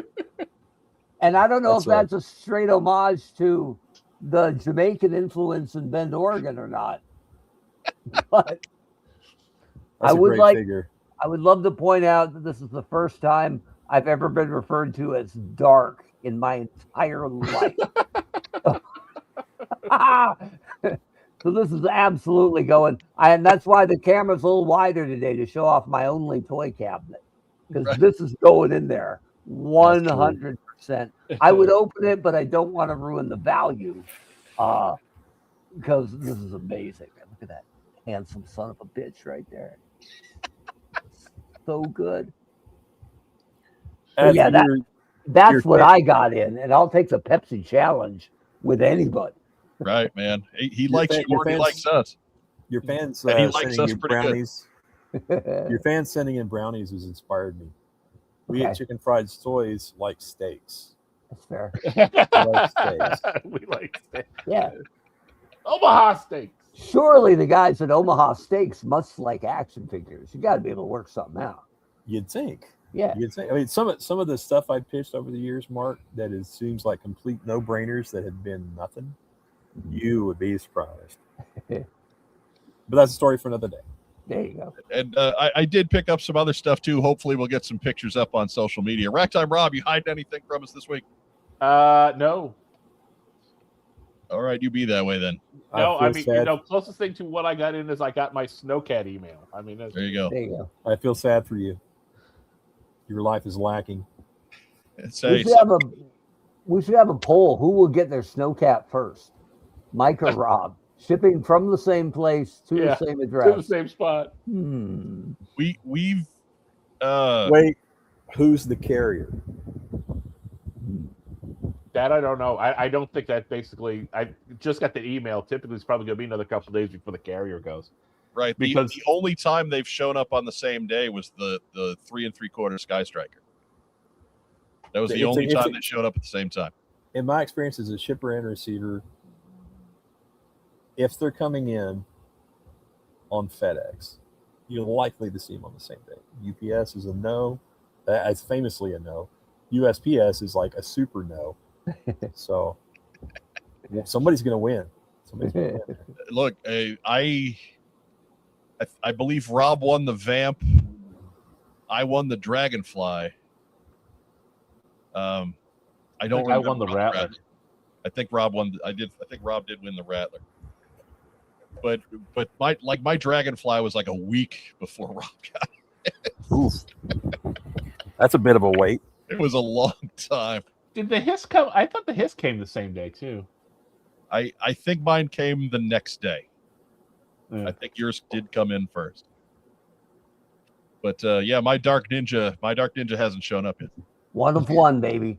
Yeah. I've had a Dennis Fleming's live in the comments. Yeah. I've had a custom 4-inch build that I've been intending to cast of that character for going on about a decade now. Just there waiting to get done. It's funny because the two masks are actually my true skin color. That's right. Pale. I mean, there's something paler than fish belly white. Yeah, it's called Weber. Weber white. It's called Honcho white. John Russell, who we got to shout out to this week, man? Who do I want to shout out? Well, Super 7. Thanks for the cool stuff. I am going to go ahead and hop on that shipping deal that you have. I swear to God, you've nickel and dime me to death so far already. My business partner, Paul, we don't get to hang out enough. I'm hoping to get to catch lunch with you this week, but the week is almost gone, so I see that's probably not going to happen. My buddy Keone Young. Keone, keep doing what you're doing, buddy. I don't know anybody that puts in more time doing shows than he does. And at almost 80 years old, he's still out there putting it out there. Right, who's still working. He's working like crazy. He's not just doing the circuit. That dude's actively showing up in roles in new projects. Yep. Yeah, he is probably one of the hardest working people I have ever met in my whole life. And I hope that at that age, if I'm still here, that I am that fired up about doing the work. Right. Dude, I wish I had half the energy now. That's my shout out list for now. I didn't have time to really think about anything too much. It's all right. It's good to be in the moment. Just be loose. Just go with what you feel. Rack time, Rob. Well, got to shout out the Gunny.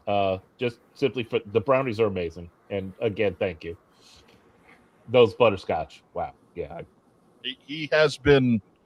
I think we're just short of calling it a religious movement. Mm-hmm. Yeah. Oh, it'll produce a movement. That's right. When in doubt, always go low brown humor. Right. Yeah. I mean, basically, 6 different types of brownies, and my favorite has been the non-chocolate one, but it's legit. Total legit. They're all good, but I mean,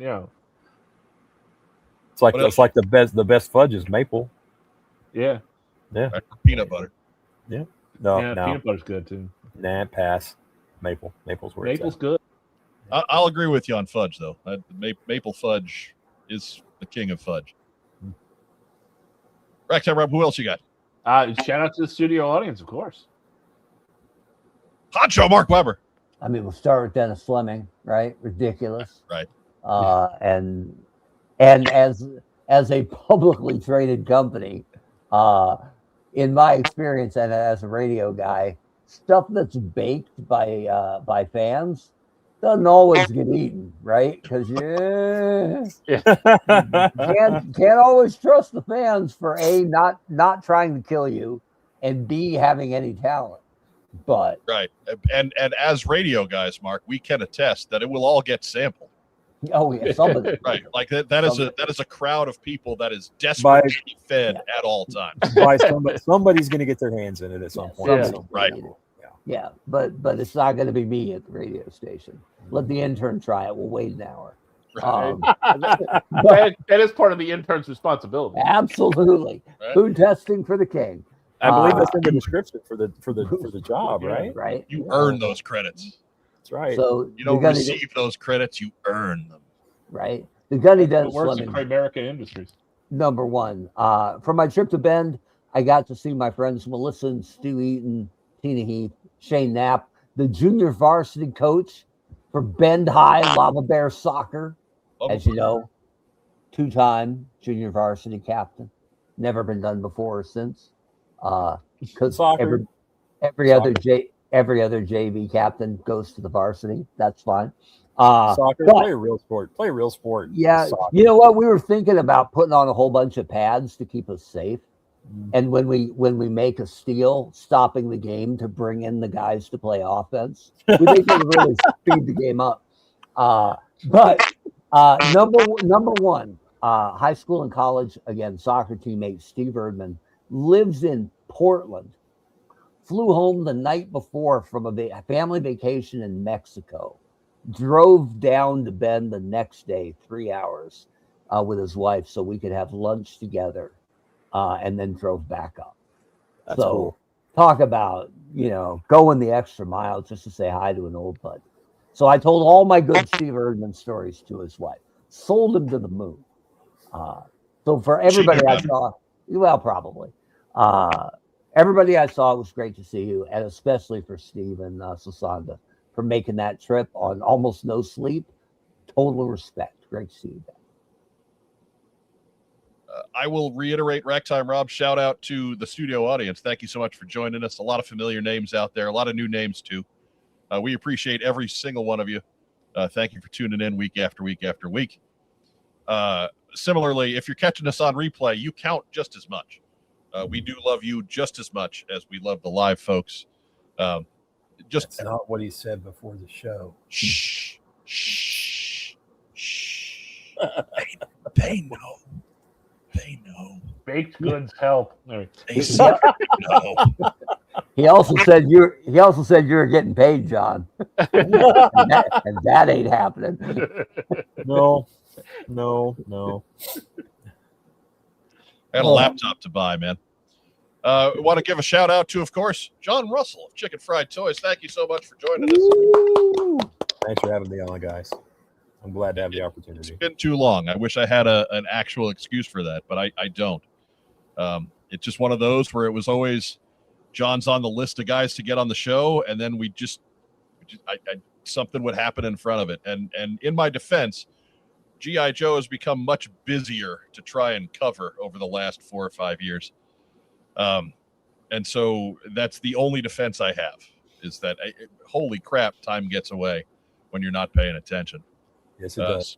So I am glad that we got you in, and I hope to God we don't have to wait 399 episodes to get you back. Is it really almost 400? Well, this is episode 399. This is regular episode 399. Well, if you throw in over 100 special editions and then some other specials and things like that, we're well past 500, probably closer to 600. But so you're full on middle age at this point. Right. 15 years this past April. So yeah. So if it's only downhill from here.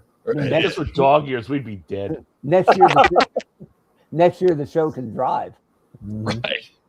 With permit. Drinks without its supervision. I will join in the collective shout out to the gunny Dennis Fleming. I know we got you last week, but man, we're still in brownies at this point, and frankly, it's a good place to be. But that's it. That's all we got. Next week, we are actually taking a week off. We're gonna take a quick pause before episode 400 because, and here is the what we're gonna lay out for you, the fan. Of course, we're gonna come in and do G.I. Joe news, like we always do. Do. Oh, right. Sorry. Maybe there'll be some. I cannot deny Mark Webber the dudes. Yeah. But what we want to do an entire mailbag episode. So whatever you've ever wanted to know about the show, about us, about G.I. Joe, about stuff that's not G.I. Joe that you just hear us talking about sometimes, like baseball or wrestling, or fantasy football. Fantasy. I don't think we have anything to. Like, we wouldn't know anything about that. Put that in your grundle and smoke it. But all that stuff, whatever you ever wanted to know about what's on Joe Mind, we are opening the old mailbag for episode 400. in 2 weeks, 2 Thursdays from today. And that's probably why we went a little extra long, too. Mostly because of that, because John really talks. I can't help it. I can't help it. It's all right. Three news items went till 10:30 too. So we're not getting better at this as we get older. We are losing the grip. Somewhere along the line, you lost the brevet key. We need to move. We need to move to Fridays. Right. But yeah, that's it. So again, you have your mission. Be sure you hit us up. If you got a question, and I know you've got questions, Lord knows, we have to ignore a lot of them in the live chat, or else we would never, ever get done. Phil Donnelly has a question that's relevant. But good question, Phil. Send it off to whatsonjoemind@gmail.com. That is the best way to ensure that your question is part of the show that will be taking place in 2 weeks. Post Labor Day weekend. We'll have just enough time to get back from the Hamptons and do the 400th episode, 400th TeamStream of What's on Joe Mind. But let me get back in here real quick to get Phil's question. How are you guys still going? And it's because we're professionals, Phil. No, cocaine. It's because we're three of us at least are on a massive sugar rush. Right now, because we do more than one 12-minute pre-recorded episode a month, pal. That's right. You know what that's about. We love Phil. I imagine Phil will at least be making a cameo for episode 400. And because our blood is 90% brownies right now. Right. So yeah, be back, not next week, but in 2 weeks, for the magical 400 episode 400 of the What's on Joe Mind TeamStream. If it's not magical, I want my money back. It'll be magical. I better learn some card tricks. So hopefully we'll have some other surprises for you as well. As our friend Vagon likes to say, stay safe, and if you can't, be careful. Be sure to tune in for another great episode of What's on Joe Mind. Have a great rest of the week and a great week after that. Be safe this Labor Day weekend. Yo, Joe. Band-Aid.